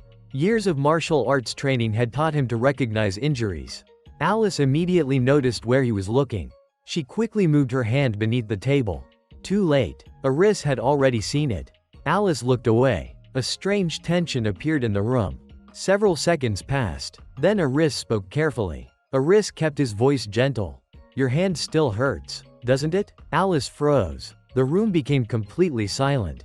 For several seconds, she didn't answer. Then she laughed softly. A sad laugh. Alice lowered her eyes. "You're more observant than I thought." Aris didn't respond. Alice slowly lifted her hand. The fingers trembled slightly. Only slightly, but enough. Alice stared at them. Then she smiled again. This time the smile looked painful. "I used to practice 8 hours a day." Aris remained quiet. Alice continued. "I thought music would become my entire life." The room grew heavier. Alice looked toward the piano standing in the corner. A piano nobody ever heard her play. Aris suddenly realized something. The instrument wasn't decoration. It was a reminder. Alice's voice became softer. Then one accident changed everything. For the first time since arriving at the boarding house, Alice's calm mask cracked. Only a little, but enough for Aris to see the pain hidden underneath. Alice slowly closed the sheet music. Then she whispered something that immediately changed the atmosphere. "I haven't touched that piano in almost 2 years."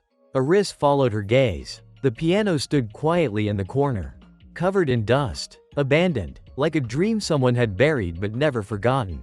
And at that moment, Aris realized Emma wasn't the only person in the house who had lost everything. The living room remained quiet after Alice's confession. Neither of them spoke for a while. The evening sunlight slowly faded through the windows. The piano remained untouched, just like it had been for almost 2 years. Alice continued staring at it. Aris could tell she wasn't looking at the instrument. She was looking at a memory, a dream, a version of herself that no longer existed. Finally, Alice broke the silence. Alice lowered her eyes. "You don't have to look at me like that." Aris remained calm. "Like what?" Alice forced a smile. "Like someone you're worried about." Aris leaned back slightly. "Maybe I am." Alice laughed softly. The sound carried no happiness, only resignation. Alice folded her hands together. "I've already accepted it." Aris immediately noticed something strange. The words sounded practiced, like she had repeated them hundreds of times. Not because she believed them, but because she needed to. Alice looked toward the piano again. "My doctor said the nerve damage would never fully recover." The room became quiet. Alice continued. "Then my teachers stopped calling." Another pause. The competition stopped. Another. The invitation stopped. Aris listened without interrupting. Alice wasn't telling him a story. She was reliving it. Alice slowly clenched her injured hand. The worst part wasn't losing music. Her voice became smaller. "The worst part was realizing nobody needed me anymore." That sentence hit harder than anything else. Because Aris understood it, more than she realized. For years, people didn't need Aris. They needed Walcott, the future heir, the family name, the money. Very few people had ever cared about him. Just him. Alice suddenly laughed again. Alice shook her head. "Sorry." Then she stood up. "I ruined the mood." Aris immediately stood too. "No." Alice looked surprised. Aris pointed toward the piano. "Play something." The room froze. Alice stared at him. Several seconds passed. Then she laughed. This time the laugh sounded almost offended. That's not funny. Iris didn't smile. I'm serious. Alice immediately looked away. No. Iris remained calm. Why? Alice's expression cracked. For the first time, frustration appeared. Alice raised her voice. Because I can't. The room fell silent. Alice looked at her hand. Then at the piano. Then back at Iris. Pain filled her eyes. Because every time I touch it. She swallowed hard. I remember everything. For a moment, Iris didn't know what to say. Then a memory surfaced. His mother. The hospital. The nights he learned to cook. The countless mistakes. The failures. The grief. He remembered wanting to quit. Many times. But his mother had always said the same thing. Don't abandon what you love just because it hurts. Iris slowly looked toward Alice. Then he spoke quietly. Do you know what I think? Alice didn't answer. Iris continued. I think you're not afraid of failing. Alice frowned. Iris pointed toward the piano. I think you're afraid that you might still love it. The room froze. Alice's eyes widened. For several seconds, she couldn't speak. Because the words hit a place she had spent years hiding. Alice immediately looked away. Her breathing became uneven. Iris continued. If you truly gave up. Then he pointed toward the stack of sheet music. You wouldn't still keep those. Another silence. Iris pointed toward the piano. You wouldn't dust it every week. Alice froze. Iris wasn't finished. And you definitely wouldn't spend every evening sitting in front of it. The room became completely silent. Because everything he said was true. Alice slowly sat back down. For the first time, she looked lost. Not calm. Not mature. Just lost. Then a small voice escaped her lips. Alice looked at the floor. What if I can't play anymore? The question sounded almost childlike. A question she had been carrying for 2 years. Iris looked toward the piano. Then back at her. And for the first time since arriving at the boarding house, he saw the real Alice. Not the calm music teacher. Not the mature older girl. Just someone whose dream had been taken away. Iris smiled slightly. Then he gave the answer she least expected. Then let's find out. Alice slowly lifted her head. The room became silent. Because for the first time in 2 years, someone had challenged the lie she kept telling herself. And deep inside, a tiny part of Alice wanted to believe him. Alice didn't touch the piano that night. Or the next day. Or the day after that. But something had changed. The conversation with Iris refused to leave her mind. Every time she walked past the piano, she remembered his words. I think you're afraid that you might still love it. The sentence followed her everywhere. And she hated how accurate it felt. 3 days later, Iris returned home from school and found Alice standing in front of the piano. She wasn't playing. She wasn't sitting. She was simply staring at it.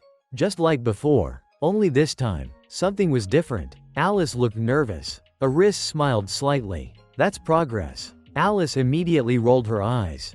I haven't done anything. Iris walked into the room. You walked up to it. Alice opened her mouth, then closed it again. Because annoyingly enough, he was right. For the first time in 2 years, she had voluntarily approached the piano. Iris sat beside the instrument. Then he looked toward her. Sit. Alice looked horrified. No. Iris pointed at the bench. Sit. Alice crossed her arms. I'm beginning to understand why everyone listens to you. Iris raised an eyebrow. And? Alice sighed dramatically. It's because you're impossible. Iris smiled. Alice stared at him. Then she slowly sat down. The moment her fingers hovered above the keys, her body froze. The fear returned instantly. The memories, the accident, the hospital, the doctors, the disappointment, everything came rushing back. Alice immediately pulled her hand away. Iris didn't say anything. He simply waited. Several minutes passed. Finally, Alice spoke. Her voice was barely audible. What if I fail? Iris looked at the piano.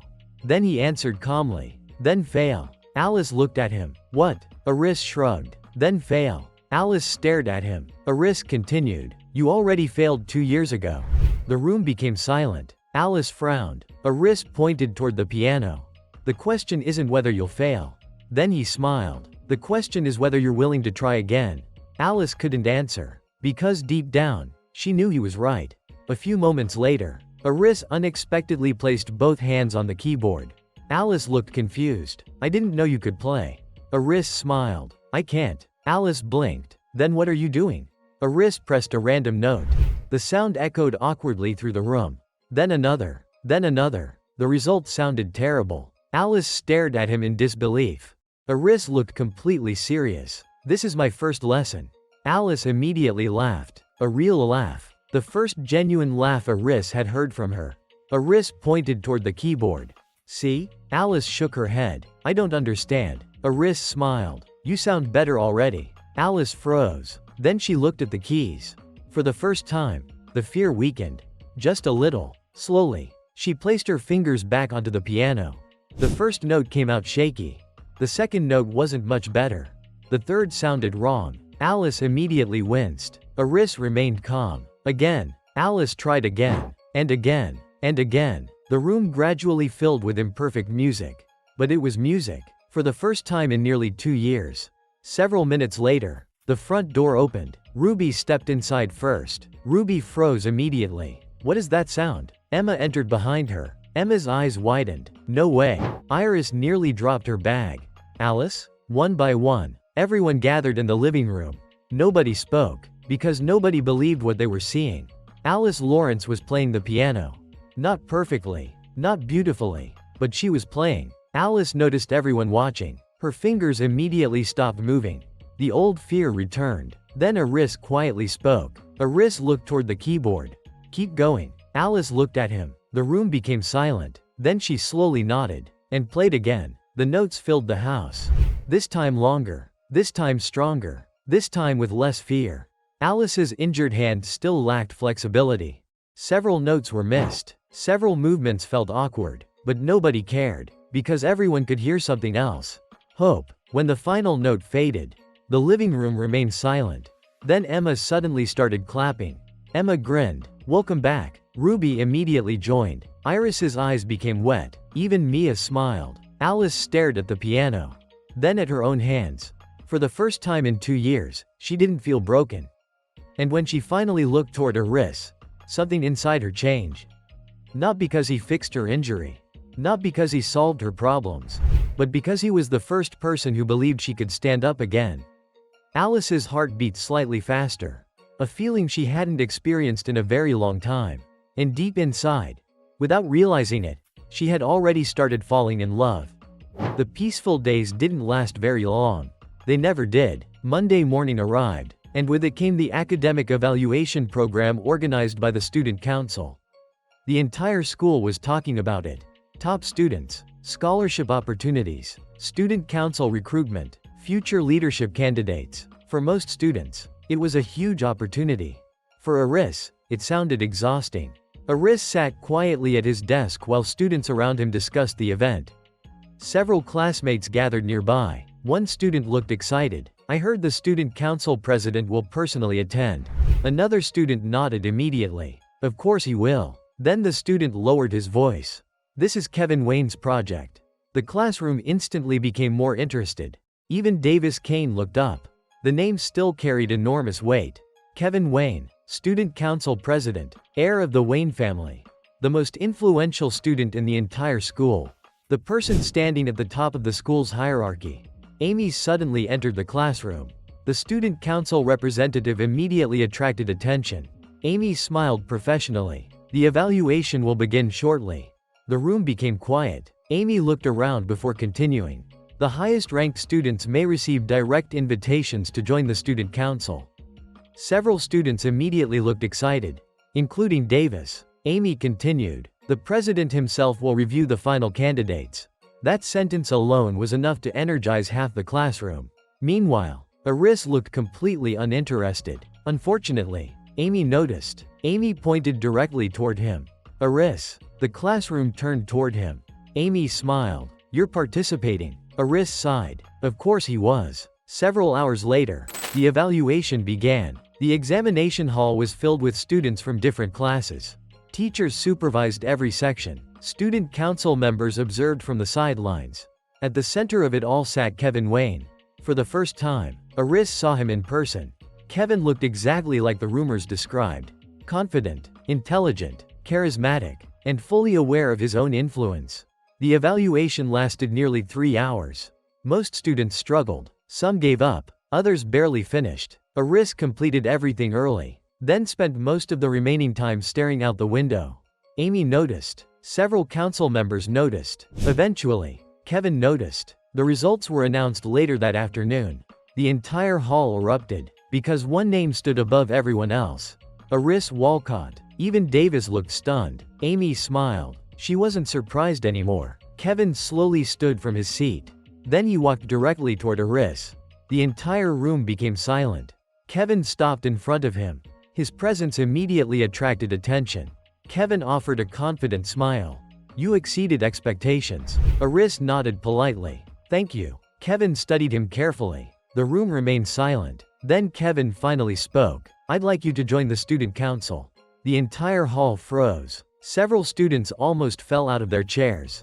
Davis looked horrified. Joining the student council was one of the most prestigious opportunities in the school. Most students dreamed about receiving such an invitation. Kevin extended his hand. "I believe you'll be useful." Iris looked at the offered hand, then calmly answered, "No." The room instantly became silent. Completely silent. Kevin's hand remained frozen in the air. Nobody believed what they had just heard. Amy blinked. Several council members looked shocked. Even Davis forgot how much he hated Iris for a moment. Because nobody, absolutely nobody, rejected Kevin Wayne. Kevin slowly lowered his hand. For the first time, something unusual appeared in his eyes. Confusion, then annoyance, then curiosity. Kevin spoke carefully. "May I ask why?" Iris answered honestly. "I don't want to spend my free time in meetings." Several students nearly choked. Amy looked ready to laugh. Kevin remained silent. Then he smiled. But the smile looked different. Less friendly. More interested. For the first time in years, someone had refused him. And Kevin Wayne didn't like being refused. Not at all. As the crowd continued discussing the unbelievable scene, another problem was already beginning elsewhere. Far from the evaluation hall. Far from the student council. At a small hospital across the city, a doctor looked toward a worried young woman. The doctor sighed. Then he handed over several documents. The woman froze, because she already knew what they meant. The medical costs had increased again, and she no longer had enough money. The woman slowly lowered her head. Fear filled her eyes. That woman was Iris Stone. And without realizing it, the next crisis had already begun. The next morning began normally. At least it looked normal. Iris prepared breakfast. Ruby complained about waking up early. Emma talked non-stop about her new contract. Alice quietly continued practicing simple finger exercises. And Iris smiled through all of it. The same smile she always wore. The problem was, Iris had started noticing things. Small things. The kind of details most people ignored. When Iris thought nobody was watching, she checked her phone. Again, and again, and again. Every time she did, her smile became weaker. Every time she received a message, her shoulders became more tense. She was hiding something, and she wasn't doing a very good job. After breakfast, Iris quickly stood up. Iris grabbed her bag. "I need to leave early today." Emma looked surprised. "Another shift at the cafe?" Iris immediately nodded. "Something like that." Then she left before anyone could ask more questions. The front door closed. The room became quiet. Ruby frowned. Ruby looked toward the door. "Something's wrong." Emma immediately agreed. "I noticed it too." Alice slowly lowered her cup. "She's been acting strange all week." Mia remained silent. Then she calmly spoke. "She's scared." Everyone looked at her. Ruby blinked. "Scared of what?" Mia shrugged. "That's the interesting question." Meanwhile, Iris wasn't heading toward the cafe. She was heading toward the hospital. The familiar building stood in front of her. Cold, silent, expensive. Iris took a deep breath before entering. A few minutes later, she sat across from a doctor. The doctor looked tired. The conversation wasn't new. Both of them knew that. The doctor carefully placed several documents onto the desk. Then he sighed. "I'm sorry." Iris lowered her head. She already knew what was coming.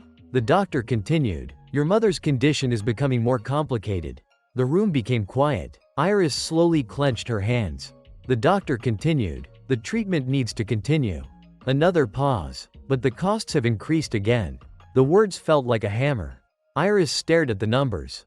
Her vision blurred, because she already knew she couldn't afford it. Not anymore. Not even close. The doctor looked sympathetic. "I wish I had better news." Iris forced herself to smile. A painful smile. It's okay. The doctor didn't believe her. Neither did she. Several minutes later, Iris left the hospital. The documents remained in her hands. The numbers remained in her mind. The fear remained in her heart. Outside, the city continued moving normally. Cars passed. People laughed. Life continued. But for Iris, everything felt frozen. Her phone suddenly vibrated. A message appeared. Landlord Iris immediately froze. She opened the message. The smile disappeared from her face. The landlord wanted the overdue rent. Again, Iris slowly lowered the phone. For a brief moment, she looked completely defeated. Then another message appeared, this time from the cafe manager. The manager wanted someone to cover an extra shift. Iris immediately accepted. Then another shift. Then another. And another. Because she had already made a decision. If she couldn't earn enough money, she would simply work more. Even if it destroyed her. Even if she stopped sleeping. Even if she stopped eating properly. Even if she collapsed. At least her mother would continue receiving treatment. Unfortunately, someone had already noticed. Across the street, standing beside a bookstore, Iris quietly lowered his phone. He hadn't followed her, at least not intentionally. He had simply recognized the hospital name from a notification reflected on her screen earlier that morning. Now everything finally made sense. The exhaustion, the fake smiles, the constant worry, the extra work shifts. The truth was much worse than he expected. Iris looked toward the hospital entrance. Then he looked at the documents in Iris's hands. For the first time since arriving at the boarding house, he saw genuine fear in her eyes. And suddenly, he understood why Iris was always smiling. Because if she stopped smiling, she might start crying. Iris didn't approach Iris immediately. He didn't ask questions. He didn't expose what he knew. Because people carrying heavy burdens rarely wanted pity. They wanted dignity. So for the next few days, Iris simply watched. And the more he watched, the more worried he became. Every morning, Iris left earlier. Every night, she returned later. The dark circles beneath her eyes became harder to hide. Her smile became more forced. Her movements became slower. And nobody noticed. At least nobody except Iris. One evening, the boarding house dinner started later than usual. Emma was talking about a new streaming project. Ruby was complaining about difficult customers. Alice was excited because she had managed to complete a difficult piano exercise. Even Mia looked unusually relaxed. Only one chair remained empty. Iris's chair. 10 minutes passed, then 20, then 30. Ruby frowned. Ruby looked at the clock. She's late. Emma immediately nodded. That's weird. Alice looked worried. She usually messages us. Mia slowly put down her cup. Something happened. At that exact moment, the front door opened. Everyone immediately looked up. Iris stepped inside, and the entire room froze. Her uniform was soaked from the rain. Her face looked pale. Her eyes looked exhausted. And despite all of that, she was still smiling. Iris raised one hand awkwardly.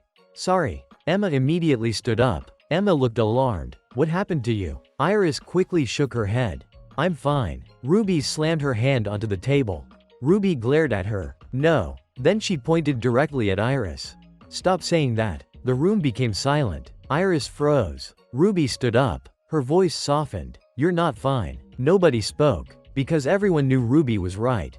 Iris opened her mouth, then closed it. The smile on her face slowly disappeared. For the first time, the mask cracked. Just a little. Then her phone suddenly rang. The screen lit up. Hospital. Everyone saw it. The room became completely silent. Iris immediately grabbed the phone. Too late. Emma had already seen it. Alice had already seen it. Ruby had already seen it. And Iris had known for days. Iris looked terrified, not because of the call, but because the truth was finally escaping. Ruby spoke first. Ruby looked confused. Hospital? Emma slowly stood up. Emma looked worried. Is someone sick? The silence lasted several seconds. Then Iris finally lowered her head and whispered, my mother. Nobody moved. Nobody interrupted. Iris continued. Her voice trembled. She's been in treatment for years. Emma's expression changed instantly. Alice lowered her eyes. Ruby sat back down. Iris clenched both hands. The medical bills increased. Another pause. The rent is overdue. Another pause. I've been working extra shifts. Tears slowly appeared. I thought I could handle it. The room became silent. Completely silent. Then Iris laughed. A broken laugh. The kind people use when they're too tired to cry. I just needed a little more time. Nobody knew what to say. Because everyone could see it now. The exhaustion, the fear, the pressure, everything she had been hiding. Then something unexpected happened. Iris stood up. The room looked toward him. Iris walked into the kitchen. Nobody understood. Several seconds later, he returned, holding a bowl. Iris looked confused. What are you doing? Iris placed the bowl in front of her. Then he sat down again.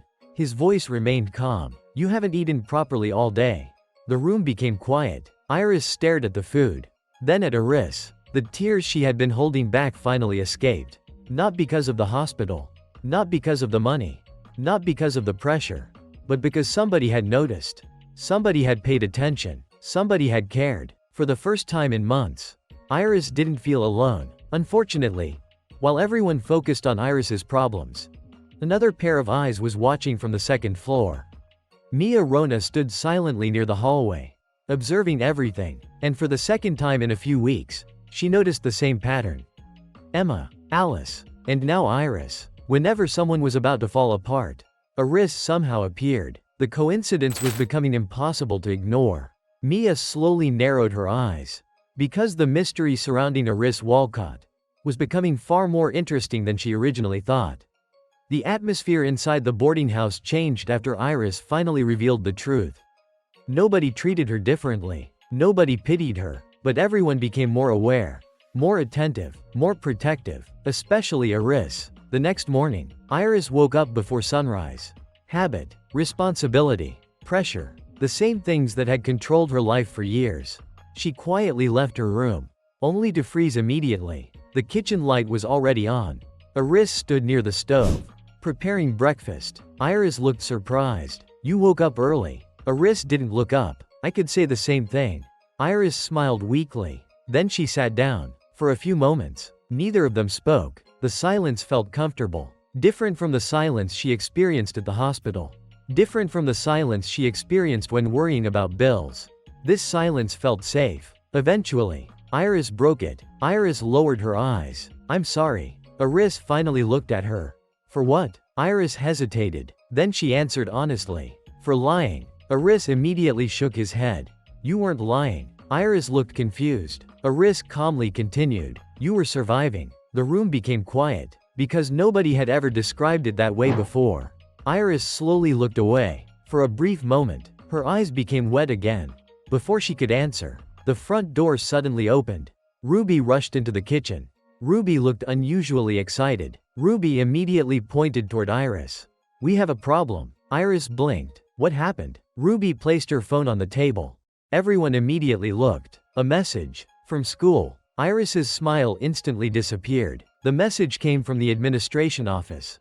Outstanding tuition balance. Final payment reminder. Possible suspension. The room became silent. Ruby looked angry. Emma appeared a few seconds later. Emma read the message. Her expression darkened immediately. No way. Alice arrived next. Then Mia. Within moments, everyone stood around the table. Nobody looked happy. Iris slowly lowered her head. The room became quiet. Again, the pressure returned. The fear returned. The same feeling she experienced at the hospital. The same feeling she experienced every night. Then Emma suddenly slammed both hands onto the table. Everyone looked at her. Emma crossed her arms. We fix this. Ruby immediately nodded. Agreed. Alice nodded too. Mia remained thoughtful. Iris looked overwhelmed. No. Everyone looked toward her. Iris shook her head. I can't ask you guys to do that. Emma immediately pointed at her. Too late. Ruby smirked. You're living with us. Alice smiled softly. That means your family. The room became quiet. Iris froze. Because nobody had called her that in a very long time. Family. The word felt heavier than expected. Then Mia finally spoke. Mia calmly looked at everyone. Unfortunately, she pointed toward the message. The tuition isn't the real problem. Everyone frowned. Mia continued. The hospital bills are. The room immediately became quiet again. Because she was right. School fees were temporary. Medical treatment wasn't. Iris slowly clenched her hands. The reality was unavoidable. The problem was bigger than anyone wanted to admit. Iris remained silent, observing, thinking, calculating. Then something unexpected happened. His phone vibrated. Once. Only once. Nobody else noticed. Iris looked down. A message appeared. Jim Baker. The message contained only one sentence. Young Master. Walcott Medical Foundation has approved a major charitable treatment expansion program. The announcement will be made this week. Iris stared at the screen. Then he slowly smiled. A very small smile. Nobody noticed. Except one person. Mia. For a brief second, Mia saw the expression and immediately realized something. Iris only smiled when he had already found a solution. The problem was, nobody knew what that solution was. Not Emma, not Ruby, not Alice, not Iris, and certainly not Mia. But for the first time since learning the truth, Iris looked completely relaxed, which meant one thing: the game had already started. And Iris had no idea her life was about to change. The next few days became increasingly difficult for Iris. No matter how many extra shifts she accepted, the numbers never worked. Hospital bills, tuition fees, rent, medicine, every calculation ended the same way. Not enough. One afternoon, Iris sat alone inside the hospital cafeteria. Several documents were spread across the table. Her phone displayed her bank balance. The number looked painfully small. Iris lowered her head. For the first time in weeks, she felt truly trapped. Then her phone vibrated. A hospital notification appeared. Iris immediately opened it. Her eyes widened. Then she read it again. And again. Because she couldn't believe it. The treatment program assigned to her mother had suddenly changed. Medical assistance approved. Special treatment support granted. Outstanding balance reduced. Several months of expenses covered. Iris froze. The numbers on the screen no longer made sense. A few minutes later, she rushed toward the administration office. A hospital employee greeted her. Iris immediately held up her phone. There has to be a mistake. The employee looked confused. What mistake? Iris pointed toward the notification. This. The employee checked the records. Then smiled. No mistake. Iris blinked. The employee continued. Your mother has been accepted into a charitable medical assistance program. The room became silent. Iris stared at her. A charitable program? The employee nodded. It was approved this morning. Iris couldn't understand. She had applied to countless programs before. Most rejected her. Others placed her on waiting lists. Why now? Why suddenly? The employee continued. Whoever nominated your family provided excellent recommendations. Iris froze. Nominated? The employee nodded. Yes. Then she checked the screen again. Unfortunately, the sponsor chose to remain anonymous. The room became completely silent. Anonymous. Iris slowly lowered her phone. A strange feeling appeared. Confusion, relief, gratitude, and curiosity. Someone had helped her. Someone powerful. Someone she couldn't identify. Meanwhile, across the city, Mia Rona quietly closed her laptop. Several files remained open on the screen. Medical Foundation reports, charity program listings, corporate sponsorship networks. Mia narrowed her eyes. Because something wasn't adding up.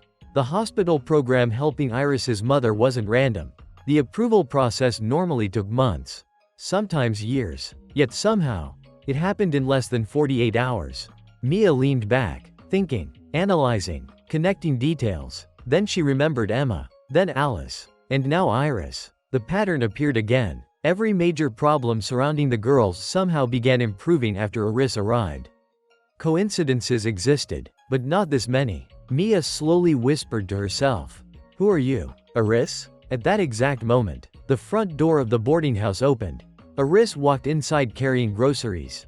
Completely normal. Completely ordinary. Exactly the image he wanted everyone to see. Mia watched him carefully. The more she investigated, the less normal he appeared. Unfortunately for her, Iris noticed the look immediately. Their eyes met for a brief second. Mia smiled. A challenging smile. Iris smiled back. A calm smile. Neither of them spoke, but both understood something. The game had changed, and Mia Rona had officially begun investigating him. For the first time since arriving at the boarding house, Iris found himself facing a problem he couldn't solve with money. Mia Rona. She wasn't asking questions. She wasn't accusing him, and somehow that made her even more dangerous. Most people searched for answers. Mia searched for patterns. And patterns were much harder to hide. A few days after Iris's hospital situation improved, Iris noticed Mia watching him more often. At breakfast, in the living room, even during dinner. Her eyes always seemed to be analyzing something. One evening, Iris entered the kitchen to get a glass of water. Mia was already there, leaning against the counter, waiting. The moment their eyes met, Iris understood. This wasn't an accident. Mia smiled, a calm smile. "Can I ask you something?" Iris poured water into a glass. "You can ask." Mia crossed her arms. "Will you answer?" Iris smiled. "Probably not." Mia laughed, a genuine laugh. Then she stepped closer. "Interesting." The room became quiet. Mia looked directly at him. "Do you know how long I spent researching the Walcott Foundation this week?" Iris's hand paused for a fraction of a second. Only a fraction, but Mia noticed. Mia's smile widened. "There it is." Iris calmly drank his water. "I don't know what you're talking about." Mia shook her head. "You're good." Then she pointed at him. "Very good." Iris remained silent. Mia continued. Emma's problem disappeared. Another pause. Alice started recovering. Another pause. Iris suddenly received support from a medical foundation connected to several major corporations. Mia narrowed her eyes. "And somehow you're always nearby." The room became completely silent. Several seconds passed. Then Iris shrugged. "Maybe I'm lucky." Mia stared at him, then laughed again. "That answer is terrible." Iris smiled. It worked. Mia wanted to argue. Instead, she simply shook her head. For the first time in years, someone had completely blocked her investigation. And she hated it. At the same time, she was enjoying it. Because mysteries fascinated her, and Iris was becoming the biggest mystery she had ever encountered. Before leaving the kitchen, Mia suddenly stopped. Then she looked over her shoulder. Her voice became softer. "You're hiding something." Iris didn't deny it. Mia continued. "I just don't know whether it's dangerous." Then she walked away. The hallway became quiet. Iris slowly exhaled. Then he smiled slightly. Because Mia wasn't the only one investigating. Over the past few weeks, Iris had also learned things about her.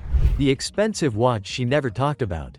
The luxury car that occasionally picked her up. The business calls she secretly took at night. The engagement contract documents he accidentally saw on her desk. Mia Rona wasn't a normal hotel intern. Not even close. She was hiding just as much as he was. Maybe more. For now, neither of them intended to reveal the truth. The game continued. Meanwhile, life inside the boarding house slowly returned to normal. For the first time in months, Iris looked genuinely happy. She smiled more. She slept better. She stopped checking her phone every 5 minutes. The fear inside her eyes was disappearing. Everyone noticed, especially Ruby. One afternoon, the entire group gathered in the living room. Emma was editing videos. Alice was practicing piano. Iris was helping prepare dinner. Iris was reading. Everything felt peaceful. Then the front door suddenly slammed open. Ruby stepped inside, and the atmosphere changed instantly. Her face looked furious. Not annoyed, not frustrated, furious. The room immediately became quiet. Emma lowered her laptop. What happened? Ruby threw a delivery bag onto the floor. The bag landed with a loud thud. Ruby clenched her fists. They did it again. Alice looked confused. Who? Ruby's jaw tightened. For several seconds, she couldn't answer. Then she finally spoke. Ruby lowered her head. The newspaper published another article about my father. The room froze. Everyone knew about Ruby's father. The man accused of corruption. The scandal that destroyed her family. The reason everyone treated her differently. Ruby's voice shook with anger. They know he was framed. Another pause. They know the evidence never made sense. Another pause. But nobody cares. The room became completely silent. Because this wasn't just a rumor. This was the wound Ruby carried every day. Ruby slammed her hand onto the table. They ruined his life. Then she looked away, trying to hide the pain, trying to hide the tears, trying to stay strong. Iris quietly watched her, and immediately realized something. Emma's problem was money. Alice's problem was fear. Iris's problem was survival. But Ruby's problem was justice. And justice was far more dangerous. Because someone powerful had benefited from destroying her father. Which meant, someone powerful would do anything to keep the truth buried. Ruby's problem refused to leave Iris's mind. That alone told him something important. Because most scandals followed patterns. And patterns usually revealed the truth. 2 days after Ruby's outburst, Iris began investigating, quietly, carefully, without telling anyone, especially Ruby. One evening, after everyone had gone to sleep, Aris sat alone in the living room.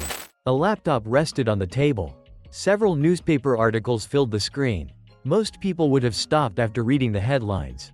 Aris didn't. He read every detail, every date, every witness statement, every financial report, every missing piece, and eventually, he found something strange. Very strange. The timeline didn't make sense.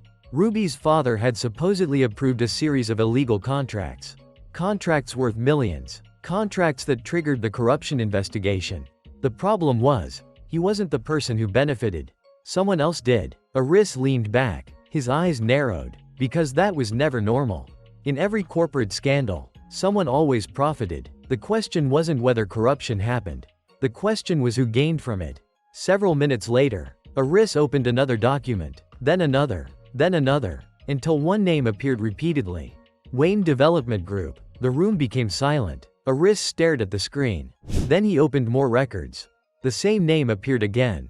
And again. And again. Different projects. Different companies. Different years. But always connected. Always nearby. Always benefiting. A cold feeling appeared. Because Aris recognized the pattern immediately.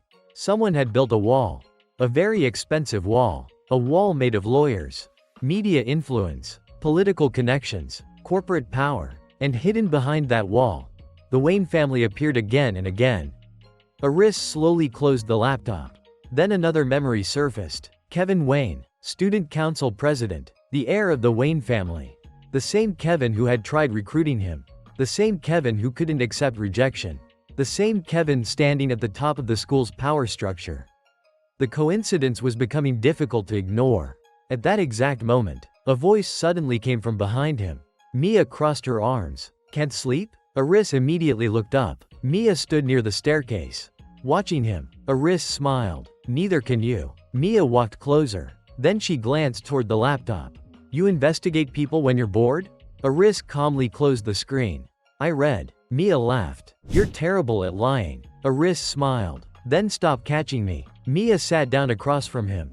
The room became quiet. For several seconds, neither spoke. Then Mia suddenly looked serious. Be careful. Aris looked at her. Mia continued. The Wayne family isn't normal. The room froze. For the first time that night, someone else had spoken the same name. Aris remained calm. What makes you say that? Mia leaned back, then answered carefully. My family works with people like them. Aris immediately noticed something. People like them. Not competitors. Not strangers. People like them. That single sentence confirmed another suspicion. Mia wasn't from an ordinary family either. Mia looked toward the window. Her expression darkened. The Wayne family destroys problems. The room became silent. Mia continued. They don't solve them. Another pause. They erase them. For several seconds, nobody spoke. Then Mia suddenly stood up. Before leaving, she stopped, then looked back at him.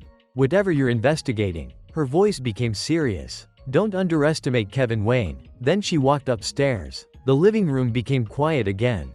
Aris slowly looked back toward the laptop. Then toward the Wayne documents. Then toward Ruby's father's case. The pieces were beginning to connect. And the picture they created wasn't pretty. Because if the Wayne family really stood behind what happened to Ruby's father, then this wasn't just another school drama. This was war. And somewhere inside the school, Kevin Wayne had no idea that Aris Walcott had just started paying attention to him. The next day at school felt different. Not because anything had changed, but because Aris now knew something he hadn't known before. Kevin Wayne wasn't simply the student council president. He was connected to something much larger. And Ruby's father might have been one of the casualties. That realization changed everything. For the first time since transferring schools, Aris had a reason to pay attention to Kevin. Unfortunately, Kevin had already started paying attention to him. The moment Aris entered class 12A, Amy appeared at the classroom door. Several students immediately noticed. Amy rarely visited classrooms without a reason. Amy looked directly at Aris. The student council president wants to see you. The room instantly became silent. Several students looked jealous. Others looked shocked. Davis Kane looked terrified. Because everyone knew what it meant when Kevin Wayne personally requested a meeting. Aris calmly stood up. Amy looked surprised. No questions? Aris picked up his bag. I already know where this is going. Amy laughed. That makes one of us. Several minutes later, Aris arrived at the student council building. The structure stood apart from the rest of the campus. Larger, more luxurious, more powerful, almost like a small corporate headquarters. Aris immediately noticed the symbolism. Kevin wasn't running a student council. He was practicing for something bigger. Amy led him toward the top floor, then stopped outside a large office. Amy crossed her arms. "Good luck." Aris smiled. "I think that's for him." Amy immediately laughed, then opened the door. Kevin Wayne was waiting, alone. The moment Aris entered, Kevin looked up from several documents. A confident smile appeared. "Thank you for coming." Aris sat down. "You invited me." Kevin nodded. "Fair point." The room became quiet. For several seconds, neither spoke. Both were observing, measuring, analyzing, like two chess players studying the board. Finally, Kevin leaned back. Kevin folded his hands together. "I'll ask one more time." Aris already knew the question. Kevin continued. "Join the student council." Aris didn't even hesitate. "No." The answer arrived instantly. Kevin's smile twitched slightly. Not enough for most people to notice, but enough for Aris. Kevin remained calm. "Why?" Aris shrugged. "I'm busy." Kevin laughed. "Doing what?" Aris answered honestly. "Living." For the first time, Kevin looked annoyed. Very slightly. But it was there. Because he wasn't used to this. People usually wanted something from him. Approval, power, connections, status. Aris wanted none of it. And that made him impossible to control. Kevin slowly stood up, then walked toward the large window overlooking the campus. His voice became quieter. "Do you know what happens to people who waste their potential?" Aris looked toward him, then calmly answered. "They become happy." The room became completely silent. Kevin slowly turned around. For the first time, he didn't know how to respond. Because nobody had ever given that answer before. Not executives, not teachers, not politicians, not future leaders, only Aris. Kevin stared at him, then unexpectedly smiled. A real smile this time. "You're strange." Aris smiled back. "So I've been told." The meeting ended shortly afterward. But as Aris left the building, something caught his attention. A large photograph hanging on the wall. Several influential business leaders stood together. Corporate sponsors, political figures, major investors, and among them, one face immediately stood out. Wayne Development Group Chairman, Kevin's father. Aris stopped walking, for only a second, but that second was enough. Because standing beside Kevin's father, was another man. A government official connected to the investigation that destroyed Ruby's father. The same man, the same face, the same name, the same case. The pieces suddenly moved, not enough to reveal the whole truth, but enough to confirm one thing. Ruby's father's downfall was not an accident. Someone had benefited, someone powerful, and all roads continued leading back to Wayne. Meanwhile, far away from the student council building, Ruby sat alone on a park bench. A newspaper rested beside her. The article about her father remained open. She stared at it in silence. Then she whispered something nobody else could hear. Ruby lowered her head. "Dad." Her voice trembled. "I still believe you." And at that exact moment, someone inside a black luxury car across the street quietly watched her. The car window slowly rolled up. The engine started. Then the vehicle disappeared into traffic. Ruby never noticed, but someone else had started paying attention to her too. And unlike Aris, their intentions were not good. Kevin Wayne rarely became angry. At least not openly. People usually did what he wanted. Teachers listened to him. Students admired him. Sponsors supported him. Even adults treated him differently. That was how power worked. People moved when power pushed. Which was why Aris made no sense. For weeks, Kevin had watched him, studied him, tested him, and every result was the same. Aris didn't care. Not about status. Not about influence. Not about Kevin Wayne. And that irritated him more than he wanted to admit. Late that afternoon, Kevin sat alone inside the student council office. Several reports rested on his desk. Academic evaluations, student records, club activities. Most of them had already been reviewed. Only one file remained open. Aris Walcott. Kevin stared at it. The transfer student had appeared out of nowhere. No impressive background. No special achievements. No powerful connections. Nothing unusual. At least according to the records. Kevin slowly closed the file. Then he laughed quietly. Because he knew the records were wrong. Nobody defeated Davis Kane that easily.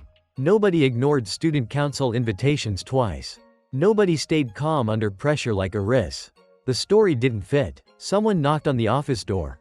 Amy entered a moment later. Amy immediately noticed the file. Amy crossed her arms. Still thinking about him? Kevin looked toward the window.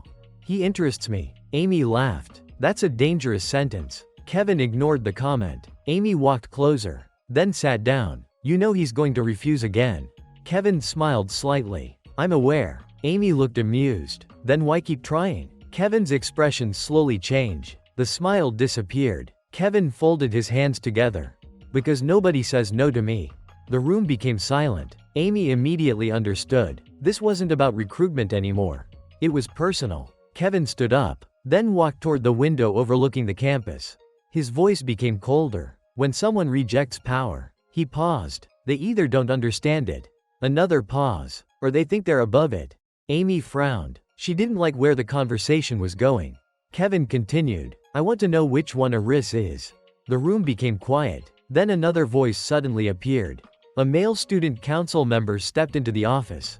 He looked nervous. President. Kevin turned around. What is it? The student hesitated, then answered. We found something. Kevin's eyes narrowed. The student handed over a document. Kevin immediately read it. Several seconds passed. Then his expression changed. Not anger. Not surprise. Interest. The report contained surveillance photographs. One image showed Aris walking home with Iris and Ruby. Another showed him visiting the hospital district. Another showed him meeting Emma near her company building. The final image showed him standing near a courthouse archive building. Kevin slowly looked up. The room became silent. Amy immediately noticed. What is it? Kevin handed her the report. Amy quickly scanned the pages. Then her eyes widened. Why is he researching that case? Kevin didn't answer immediately. Because he already knew which case she meant. Ruby Roberts, her father, the corruption investigation, the Wayne Development Group connection. A very old problem. A problem that should have stayed buried. Kevin slowly sat down. For the first time in days, he looked genuinely serious. Amy looked worried. Do you think he knows? Kevin stared at the photographs. Then calmly answered. No. Another pause. Not yet. The room became silent. Because the answer was much worse than a denial. Kevin slowly tapped the desk. Thinking. Calculating. Planning. Then he finally smiled. A dangerous smile. The kind of smile people wore when they already had a solution. Kevin looked toward the student council member. Start applying pressure. Amy immediately frowned. What kind of pressure? Kevin calmly answered. The normal kind. The room became quiet, because everyone understood what that meant. Rumors, isolation, social pressure, reputation damage. The same methods that had destroyed countless students before. Amy didn't look happy, but she didn't argue. Kevin stood up, then looked out toward the school grounds. Somewhere below, Aris was walking home completely unaware. Or at least Kevin believed he was. Kevin's voice became quiet, almost a whisper. No one rejects me twice. The setting sun reflected through the office window. And for the first time since Aris arrived at school, Kevin Wayne officially decided to make him an enemy. Unfortunately for Kevin, he still believed he was dealing with an ordinary transfer student. Kevin Wayne wasn't worried. Not yet. From his perspective, Aris was still insignificant, annoying, interesting, unexpected, but insignificant. Late that evening, Kevin sat inside his office reviewing reports connected to Ruby's father's case. Several old files rested on his desk. Most people would never gain access to them. Kevin casually flipped through the pages, then closed the final folder. A faint smile appeared, because the truth was buried beneath years of legal documents, corporate layers, and political protection. Even experienced investigators had failed. Journalists had failed. Government agencies had failed. And now some transfer student thought he could uncover the truth? Kevin almost laughed. Kevin leaned back in his chair. His voice carried quiet confidence. Aris Walcott, you're chasing something far bigger than you understand. For Kevin, the matter was already finished. The Wayne family stood too high, too powerful, too protected. At least that was what he believed. Meanwhile, on the other side of the city, Aris received an unexpected message. The sender contained no name, only an address, no explanation, no details, nothing. Most people would have ignored it. Aris immediately knew who sent it. 1 hour later, He arrived at a private rooftop overlooking the city skyline. The night wind moved quietly through the air, and someone was already waiting. The moment Aris stepped onto the rooftop, a familiar voice spoke. Chris Walcott stood near the edge of the building. The powerful chairman slowly turned around. For several seconds, neither spoke. Father and son simply looked at each other. The distance between them felt much larger than the rooftop itself. Chris finally broke the silence. Chris folded his arms. You've become difficult to find. Aris smiled slightly. You taught me well. A brief silence followed. Chris looked healthier than before. Stronger than before. But older too. The gray streaks in his hair had become more noticeable. For a brief moment, Aris realized something. His father had been searching for him. For months. Chris looked directly at him. Come home. No greeting. No small talk. Straight to the point. Exactly as Aris expected. Aris calmly shook his head. No. Chris sighed. Not because he was surprised. Because he had expected that answer. Chris stepped forward. The company needs you. Aris looked toward the city lights. The company has thousands of employees. Chris immediately answered. It only has one successor. The rooftop became quiet. Chris continued. You were trained your entire life for this. Aris slowly looked back at him. And for the first time, something cold appeared in his voice. That's the problem. Chris froze. Aris continued. I was trained. I wasn't allowed to live. The night air suddenly felt heavier. Chris remained silent. Aris rarely spoke about the past. When he did, it mattered. Aris slowly clenched his fists. I remember every tutor, every business lesson, every schedule. His voice became quieter. But I barely remember having a family. Chris looked away, because he knew exactly where this conversation was heading. Aris continued. When mom was sick, when mom needed us, you were always working. The rooftop became completely silent. Chris didn't move. Aris's voice remained calm, but that calmness hurt more than anger. Chris lowered his eyes. For the first time that night, the Iron Chairman looked tired. Aris continued. You built an empire. Then he looked directly at his father. But she needed a husband. The words hit harder than any accusation. Chris remained silent, because he had no defense. No explanation. No argument. Only regret. Years of regret. Finally, Chris spoke. His voice was lower than before. I know. The answer surprised Aris. There was no excuse. No denial. Only honesty. Chris slowly looked toward the city. When your mother died, I realized success couldn't buy back time. The rooftop became silent. For a moment, neither knew what to say. Then Chris looked back at his son. His voice became firm again. But that doesn't change reality. Aris already knew what was coming. Chris continued. The world is dangerous. And one day you'll understand why I prepared you. Aris shook his head. Maybe. Then he stepped backward. But not today. The meeting had reached its end. Neither side had won. Neither side had lost. The conflict remained unresolved. As Aris turned to leave, neither of them noticed someone standing across the street below. Ruby Roberts had just finished a delivery shift. She happened to stop near the building. And by pure coincidence, she looked up. Far above, she could see Aris speaking with an older man in an expensive suit. The distance was too great. The wind carried away every word. Ruby couldn't hear anything, couldn't recognize the man's face, couldn't understand the conversation, but she noticed one thing. The man didn't look like someone ordinary. And somehow, Aris seemed completely comfortable standing in front of him. Ruby frowned slightly. A strange feeling appeared. For the first time, she wondered if Aris was hiding something too.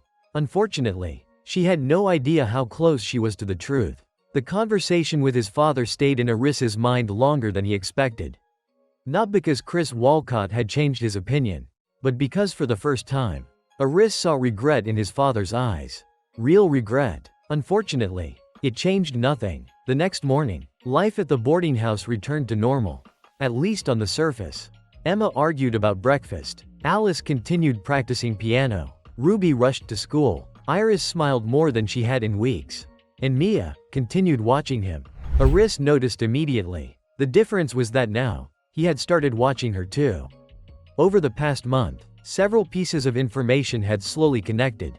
The expensive jewelry she never explained. The luxury vehicles that occasionally appeared near the boarding house. The late-night business calls.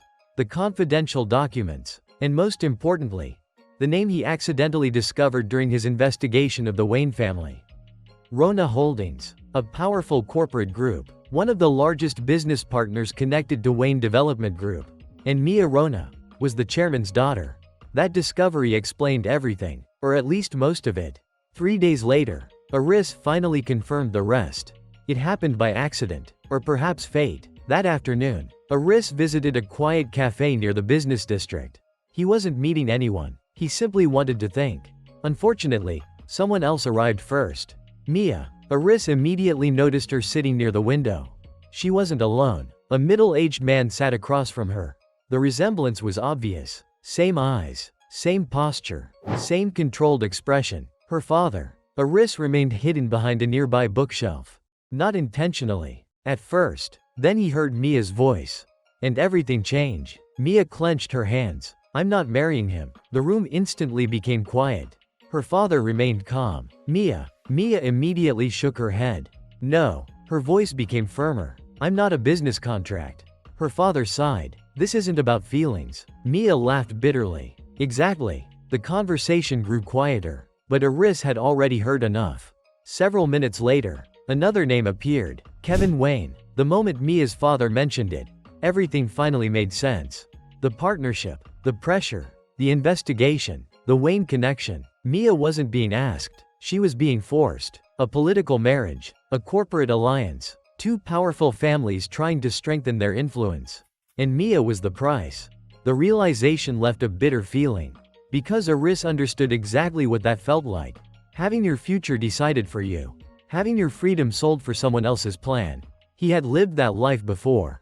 Eventually, Mia stood up. Her eyes looked frustrated. Her father looked exhausted. Neither seemed happy. As she left the cafe, Mia unexpectedly stopped, then turned. Her eyes met Aris's. For several seconds, neither moved, neither spoke. Both immediately realized the truth. Mia knew he had heard enough.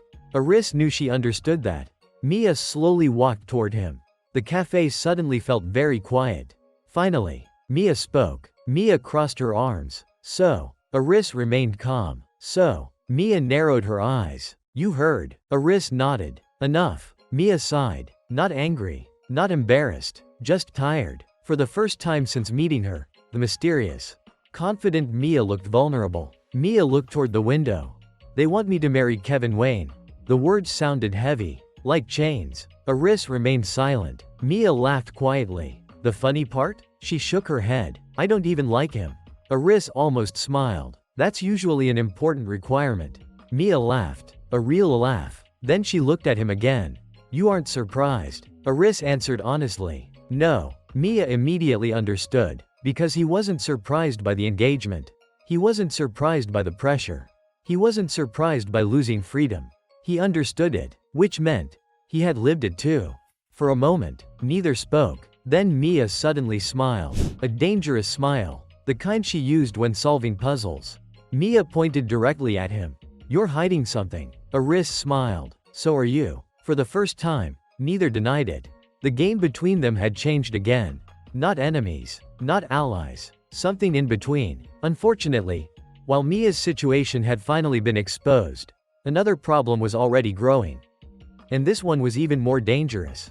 Because at that exact moment, Kevin Wayne was reading a report about Ruby Roberts. And Kevin had just made a decision. One that would change everything. The next morning, Westbridge Academy felt strangely quiet. Almost too quiet. Aris immediately noticed it. Students were whispering, looking toward Class 12C. Something had happened. Amy suddenly appeared outside Class 12A. Amy looked unusually serious. Aris looked up. What happened? Amy hesitated, then answered. Ruby Roberts. The room immediately became quiet. Aris stood up. What about her? Amy sighed. Come with me. Several minutes later, they arrived outside Class 12C. Dozens of students surrounded the hallway. Nobody dared to step forward. Inside the classroom, Ruby stood beside her desk. Her fists were trembling. 3 teachers stood nearby, and standing in the center.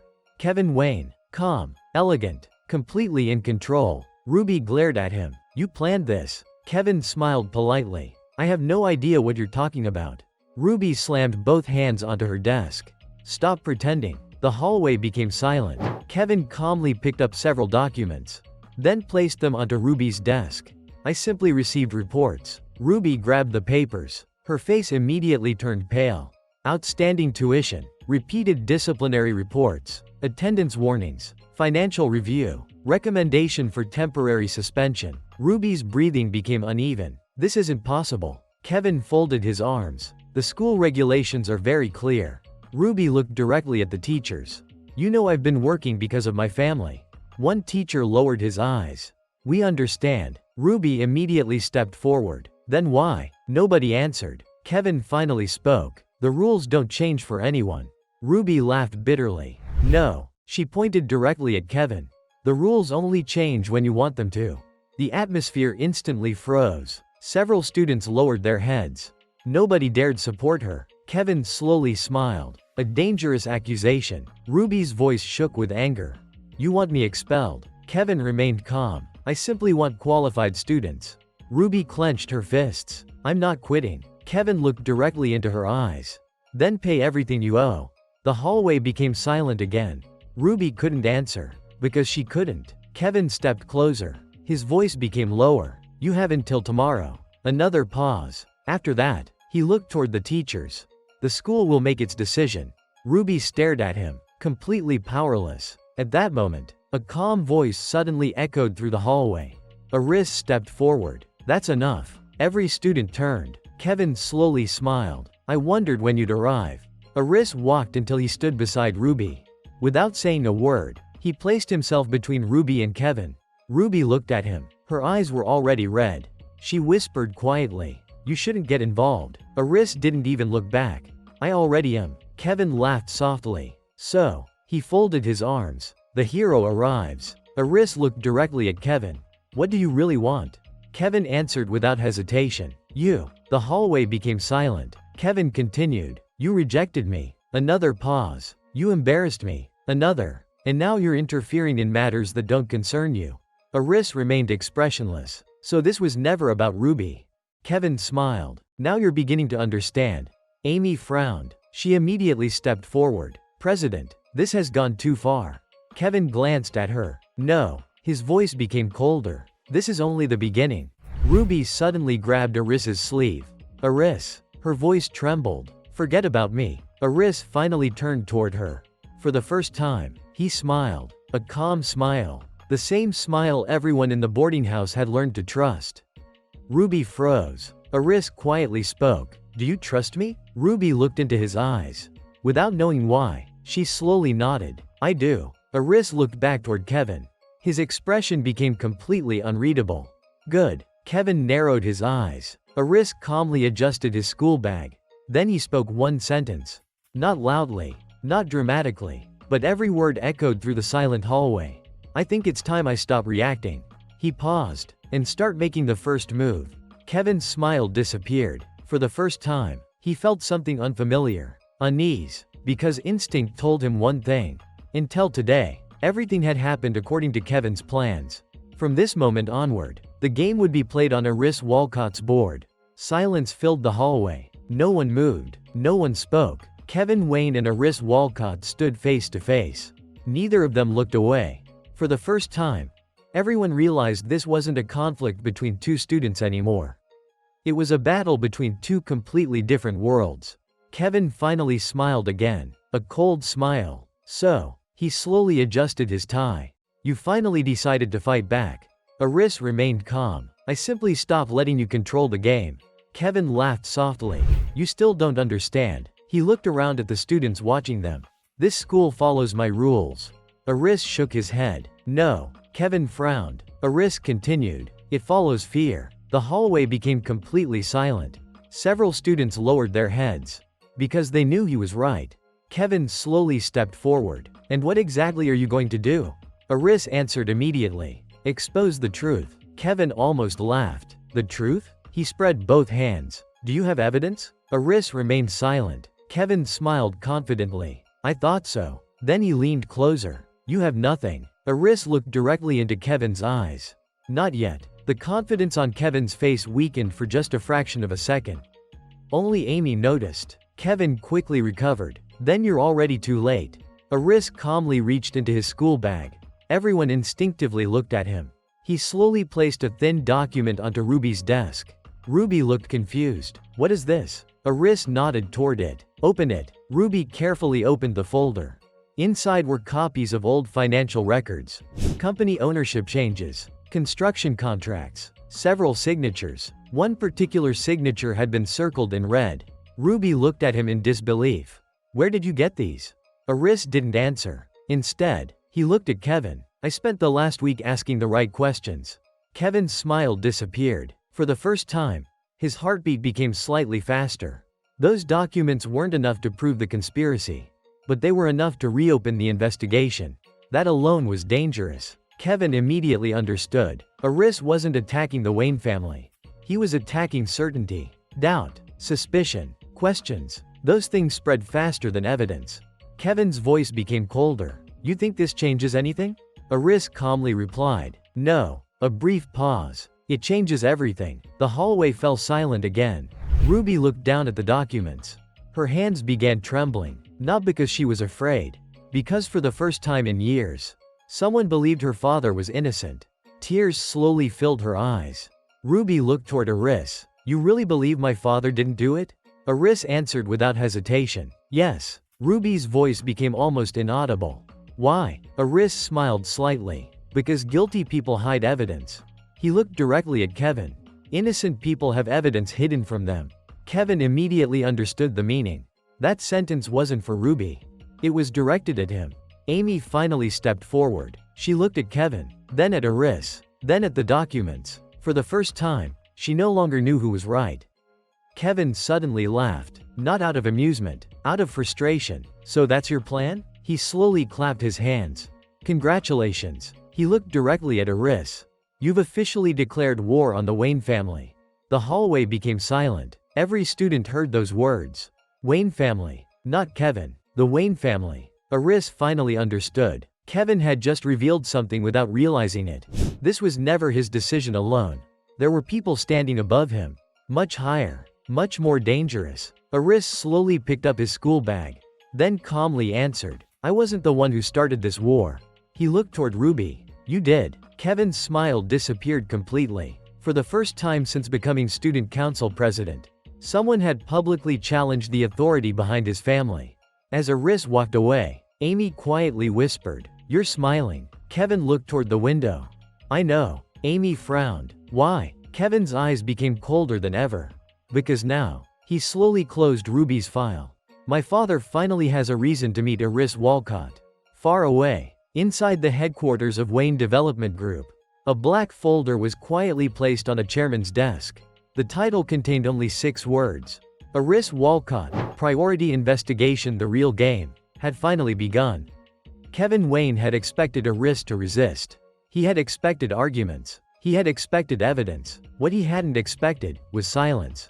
Because after publicly declaring war on the Wayne family, Aris disappeared. Not from school, not from the boarding house, but from Kevin's sight. No reactions, no accusations, no interviews, nothing. And that uncertainty made Kevin increasingly uneasy. Inside Wayne Development Group headquarters, a board meeting was underway. Several senior executives sat around a long conference table. At the head of the table sat the chairman of the Wayne family, Victor Wayne. His reputation alone was enough to intimidate most business leaders. Kevin stood beside him, remaining silent. One executive suddenly spoke. The transfer student has started asking questions. Another executive smiled dismissively. A child playing detective. Laughter echoed throughout the room. Victor Wayne slowly closed the report in front of him. What's his name? Kevin answered immediately. Aris Walcott. Victor thought for a moment, then calmly asked, The runaway heir? Kevin nodded. Yes. Another executive laughed louder. I've heard of him. He abandoned Walcott Group. He couldn't handle the pressure. He ran away from responsibility. He chose to hide in a school. The room filled with contemptuous smiles. Victor Wayne leaned back. His expression remained calm. A man who abandons an empire. He slowly shook his head. Can never protect anyone. Kevin looked satisfied. Exactly. Victor calmly continued. Walcott Group produced a weak successor. Another executive added. Perhaps that's why Chris Walcott never announced him publicly. More laughter spread across the room. None of them noticed. One sentence had already become their greatest mistake. They underestimated Aris, not because he lacked power, but because they believed he had already thrown it away. Meanwhile, at the boarding house, Mia quietly entered the living room. She found Aris reading several legal documents. Mia crossed her arms. So, Aris looked up. So, Mia placed another folder onto the table. I brought you something. Aris opened it. Inside were confidential corporate records, joint investment agreements, private shareholder meetings, political donations. Every document pointed toward one name: Wayne Development Group. Aris looked surprised. You stole these? Mia rolled her eyes. I borrowed them. Aris smiled. That's not better. Mia couldn't help laughing. Then her expression gradually became serious. I've made my decision. Aris closed the folder. What decision? Mia looked directly into his eyes. I'm helping you. The room became quiet. Aris calmly asked, why? Mia answered without hesitation. Because if Wayne wins. She took a deep breath. I'll spend the rest of my life living inside a marriage I never chose. Silence returned. For the first time, Mia wasn't speaking as the daughter of a powerful family. She was speaking as an ordinary young woman. Someone who simply wanted freedom. Aris understood immediately. Because freedom had been the reason he left home. Mia smiled faintly. Looks like we're fighting for the same thing. Aris nodded. Freedom. Mia extended her hand. So, she smiled. Temporary alliance? Aris looked at her hand. Then shook it. Temporary. Neither of them noticed. Emma, Iris, Alice, and Ruby had quietly been standing outside the living room.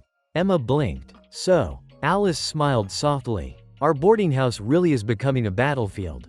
Ruby looked at Aris, then at Mia. She slowly clenched her fists. I'm joining too. Iris immediately nodded. If Ruby stays, so do I. Emma laughed. I've already been fired once. What's the worst that can happen? Alice smiled. I've already lost my dream once. I'm not afraid anymore. The room gradually filled with determination. For the first time, the 6 residents of the boarding house stood together. Not because they shared a house, but because they shared something far more valuable. A reason to fight. Far away, inside Walcott Group headquarters, Jim Baker quietly entered the chairman's office. Chris Walcott remained focused on several international contracts. Jim respectfully bowed. Chairman. Chris didn't look up. What is it? Jim calmly answered. Young Master has officially begun confronting the Wayne family. The room became silent. Chris slowly closed the document in front of him. For several seconds, he said nothing. Then he stood up, walked toward the enormous window overlooking the city. His reflection appeared in the glass. Cold, powerful, unshakable. Finally, the Iron Chairman spoke. His voice was calm, almost emotionless. They've made a very serious mistake. Jim looked slightly surprised. Chris continued while looking toward the horizon. The Wayne family believes they're fighting my son. A brief pause. They still don't understand. He slowly smiled. That no one has ever needed permission to become a Walcott. The city lights reflected in his eyes. And somewhere beyond that skyline, a corporate war had finally begun. The next morning, the entire school was already talking. Everyone had heard the same rumor. The student council president had summoned Aris Walcott. Again, this time, Ruby Roberts had been summoned as well. Outside the student council office, dozens of students quietly gathered. Nobody dared enter. Amy stood beside the door. Her expression was unusually serious. She looked at Aris. You don't have to go in. Aris smiled calmly. If I don't, he glanced toward the office. He'll only come after everyone else. Amy lowered her eyes. She couldn't argue. Aris slowly pushed the door open. Ruby followed beside him. The office was silent. Kevin Wayne stood in front of the enormous window. Several senior student council members stood behind him. The atmosphere felt more like a courtroom than a school office. Kevin slowly turned around. A faint smile appeared. So, his eyes rested on Aris. The famous runaway heir finally arrived. The room instantly became silent. Ruby looked toward Aris in shock. Runaway heir? Kevin laughed. You didn't tell her? He slowly walked toward Aris. I know exactly who you are. Another step. Aris Walcott. Another. The son of Chris Walcott. Another. The future heir who abandoned Walcott Group. Kevin stopped only a few feet away. Then smiled contemptuously. I expected more. Ruby looked between the two of them. Her mind went completely blank. Kevin continued, I spent years hearing stories about the future heir of Walcott. He shook his head. And this is what I find? He looked Aris up and down. A boy hiding in a boarding house. A transfer student pretending to be ordinary. A coward who ran away from responsibility. Kevin folded his arms. You disappoint me. Ruby instinctively stepped forward. That's enough. Kevin didn't even look at her. No. His voice remained cold. I'm not finished. He pointed directly at Aris. You think you can defeat the Wayne family? He laughed. You couldn't even face your own family. The office became completely silent. Every student council member watched Aris. Waiting, expecting anger, expecting excuses. Instead, Aris smiled. A calm smile. Kevin frowned. Why are you smiling? Aris answered quietly. Because you're wrong. Kevin laughed. Then prove it. Aris calmly replied. I don't need to. Kevin narrowed his eyes. Why not? Aris looked toward the office door. Because someone else already did. At that exact moment, the office door opened. Everyone turned. Mia Rona calmly walked inside. The moment Kevin saw her, his confident expression disappeared. Mia. His voice unconsciously became softer. You came back. Mia looked directly at him. I never belonged to you. The room froze. Several student council members exchanged shocked looks. Kevin forced himself to remain calm. You shouldn't be here. Mia ignored him. She walked straight toward the conference table. Then placed a thick black folder in front of Kevin. The sound echoed throughout the office.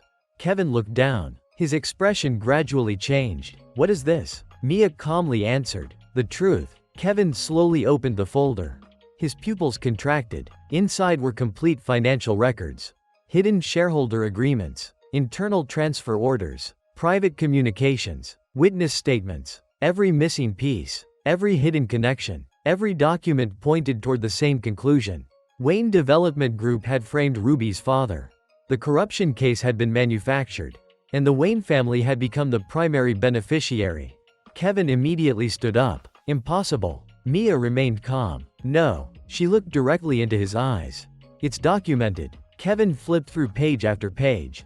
His breathing gradually became uneven. Who found all this? Mia smiled slightly. All of us. Ruby looked confused. All of us? Mia nodded. You, Emma, Alice, Iris, myself. Then she looked toward Aris. And him. Ruby turned toward Aris. You've been investigating this the whole time? Aris smiled. We all were. Mia continued. Aris organized everything. He assigned every task. He connected every clue. He never asked anyone to fight alone. Ruby's eyes slowly filled with tears. She finally understood. Nobody had carried her burden for her. They had carried it together. Kevin suddenly slammed the folder shut. His voice became louder. Where did these documents come from? The room became silent. Aris finally answered. From people who were tired of lying. Kevin immediately understood. This wasn't the work of 6 students. It was impossible. Someone powerful had helped them. His eyes slowly narrowed. Walcott. Aris remained silent. He neither confirmed nor denied anything. Because the truth was even larger. Late last night, Jim Baker had activated part of the Walcott intelligence network. Former investigators, corporate auditors, legal specialists, financial analysts. Within hours, years of hidden information had been reconstructed. This morning, the complete evidence package had already been delivered to the National Police Investigation Bureau. The legal process had begun. Ruby's father would soon receive a new investigation. Kevin slowly stepped backward. For the first time in years. He looked genuinely shaken, but only for a moment. Then he smiled again. A colder smile. So what? Everyone looked toward him. Kevin slowly placed the folder back onto the table. My family isn't defeated because of one investigation. He looked directly at Aris. You've only reached the front gate. Another pause. You still have no idea what's waiting inside. The office became silent. Aris calmly met Kevin's eyes. I know. Kevin frowned. Aris continued. That's why I'm still standing here. No one moved. No one spoke. Aris, Ruby, Mia, Kevin, Amy. Every member of the student council remained inside the office. No one intended to leave. Because everyone understood. The next conversation would decide the future of both families. The student council office remained silent. Nobody moved. Kevin Wayne slowly closed the folder Mia had placed before him. Then, he suddenly laughed. Not a nervous laugh. A mocking one. He looked directly at Aris. So this is your grand plan? He casually tossed the folder onto the table. A few documents? A reopened investigation? You actually believe that can bring down the Wayne family? Several student council members laughed quietly. Kevin slowly approached Aris. His eyes were filled with contempt. You still don't understand the difference between us. He pointed toward himself. I was born at the top. Then pointed toward Aris. And you, a runaway heir, a failure who abandoned Walcott, a man who couldn't even inherit his own family. Kevin smiled proudly. You'll never defeat Wayne. Aris simply looked at him. Then calmly asked, are you finished? Kevin frowned. What? Aris checked the time on his watch. Your father should be calling soon. The room instantly became quiet. Kevin laughed again. My father? He doesn't waste his time on meaningless things. At that exact moment, Kevin's phone rang. The room froze. Kevin smiled confidently. You see? He answered the call. Father. The voice on the other end wasn't calm. It was furious. Kevin. Kevin's smile disappeared. What happened? The chairman's voice trembled. Our stock. Kevin frowned. Our stock? It crashed. The office became completely silent.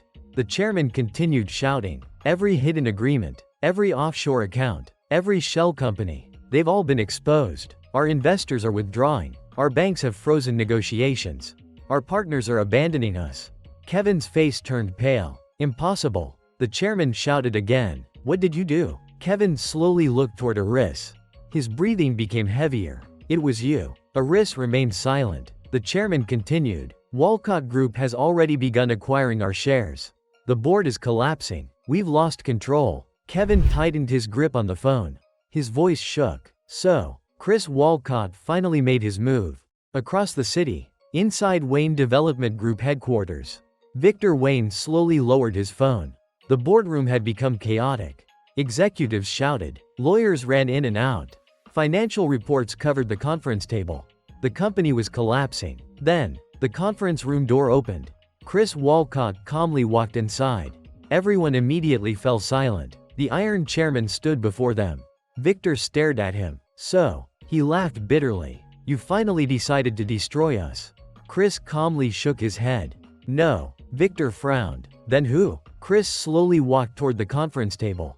His voice remained calm. You misunderstand something. Everyone looked at him. Chris continued. The one who defeated Wayne. He smiled faintly. Was never me. The room became silent. Victor's expression slowly changed. What do you mean? Chris looked toward the financial reports. Years ago, when Aris was still a child, I trained him differently. A brief silence followed. Chris continued. Most children solved mathematics. My son dismantled companies. The executives stared at him. Chris calmly explained. I created fictional corporate wars. I selected real competitors. I asked him one question. How would you defeat them? Another pause. Wayne Group. He looked directly at Victor. Was one of those companies. Victor's pupils contracted. Chris continued. For years, Aris built strategies, found weaknesses, mapped your financial structure, predicted your expansion, calculated your risks. Another silence. Chris smiled. He finished that plan years ago. Victor whispered. No. Chris nodded. I didn't create today's collapse. I simply pressed the button. The room froze. Everything that happened today had already existed inside Aris's mind for years. It had only been waiting for the right moment, waiting to explode. Like a time bomb, Victor slowly collapsed into his chair.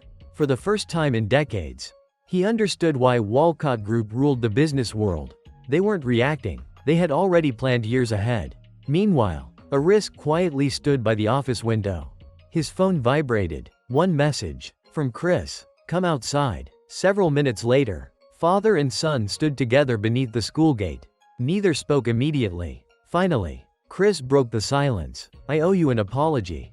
Aris looked surprised. Chris slowly lowered his eyes. The greatest mistake of my life was believing success could replace time. He took a slow breath. I loved your mother more than Walcott Group. My only regret was realizing it too late. Aris remained silent. Chris looked directly at his son. And I love you too. The words were simple, but they carried 18 years of silence. Aris felt his eyes becoming wet. Chris smiled gently, a smile Aris had never seen before. I've always watched over you.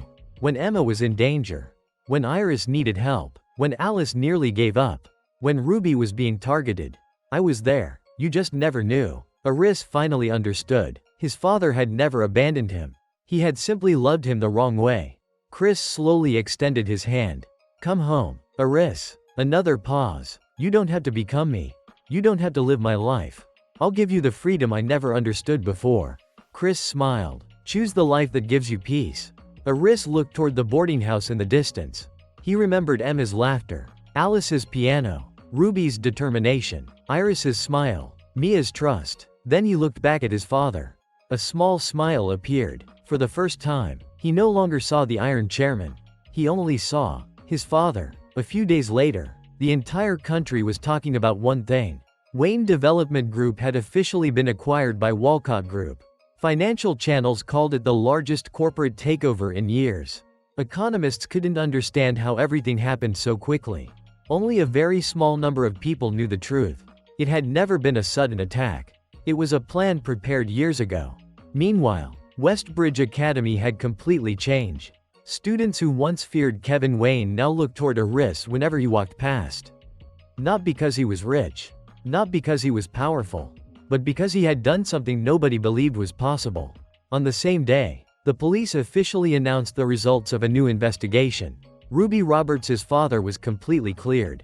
All corruption accusations were withdrawn. The real people behind the case were now under investigation. Ruby stood outside the courthouse. The doors slowly opened. Her father stepped out. The moment she saw him, Ruby burst into tears. Ruby ran forward and hugged him tightly. Dad. Her father held her in his arms. I'm sorry. Ruby shook her head again and again. No. Her tears kept falling. You didn't do anything wrong. Behind them, Iris quietly watched. He didn't step forward. That moment belonged to their family. Ruby's father eventually noticed him. He gently patted Ruby's shoulder. Was it him? Ruby smiled through her tears. Yes. Then she looked at Iris. The person who never gave up. Her father slowly walked toward Iris. Then he bowed deeply. I don't know how to thank you. Iris immediately helped him stand. You don't owe me anything. Ruby's father looked surprised. Iris smiled. I only returned the truth. For the first time in years, justice had finally arrived. That evening, the six of them returned to the boarding house. Emma suddenly raised a drink box into the air.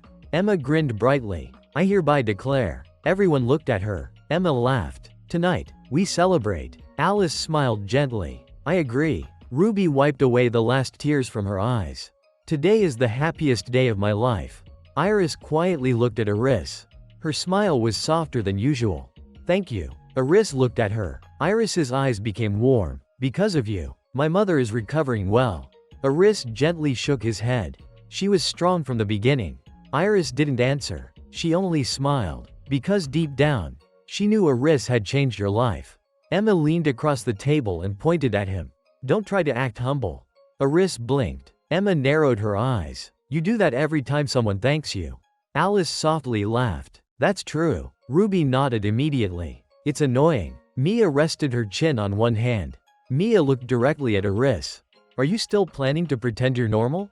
Iris smiled. For a little longer. Everyone laughed. For the first time, the boarding house was filled with warmth. But beneath that laughter, each girl was feeling something different. Iris looked at Iris and felt peace. He had noticed her pain before she could ask for help. He had protected her dignity. He had saved her mother without making her feel weak. To Iris was the first person who made her feel safe. Emma looked at Iris and felt her heartbeat faster. He had stood beside her when she lost everything. He had protected her when she was broken. He had given her future back. To Emma, Iris was the only person who saw past her jokes and still stayed. Alice quietly watched Iris from across the table. Her fingers gently rested on her lap. Because of him, she had touched the piano again. Because of him, she had learned that broken dreams could still make sound. To Alice, Iris was the person who helped her hear music in herself again. Ruby looked at Iris while holding her father's old necklace. Her heart felt full. He had fought for her father. He had fought for the truth. He had fought for her family when the entire world had turned away. To Ruby, Iris was no longer someone she distrusted. He was someone she wanted to follow. Mia watched him with the quietest expression. Her forced engagement was gone. Kevin Wayne no longer owned her future. For the first time, she could choose her own path. And somehow, the person who gave her that freedom was the same boy she had once tried to investigate. To Mia, Aris was the most dangerous mystery she had ever met. And the one she never wanted to lose. None of them said it out loud. Not yet, but all 5 girls understood the same thing. They wanted to stay beside him. Not because he was Aris Walcott. Not because he was the heir of a powerful family. But because he was Aris. The boy who cooked breakfast. The boy who listened. The boy who protected them without asking for anything back. For a short moment, everything was peaceful. Outside the boarding house, Chris Walcott quietly stood near the gate. Jim Baker stood beside him. Jim smiled gently. Young master looks very happy. Chris looked through the window. Inside, Aris was laughing with everyone. It was a sight Chris had never seen before. Chris smiled faintly. So, his voice became softer. This is the life he wanted. Jim nodded. Yes, Chairman. Chris slowly turned around. Don't disturb them. Jim looked surprised. You won't go inside? Chris shook his head. No. Then he smiled. He finally found a place to call home. Chris looked back one last time. His son was no longer sitting in a boardroom. No longer negotiating billion-dollar contracts. No longer wearing the suit of an heir. He was simply eating dinner with the people he cared about. And to Chris, that was enough. He quietly walked away. No farewell. No announcement. Because some reunions didn't need words. Inside the boarding house, Aris suddenly stopped laughing. For a brief moment, he looked toward the window. There was no one there. But he still smiled. As if he knew. His father had just been watching. And maybe, had always been watching. That's all for today's video. Don't forget to like, share, and subscribe to support Onichan in future videos. Thank you so much for watching. Much love.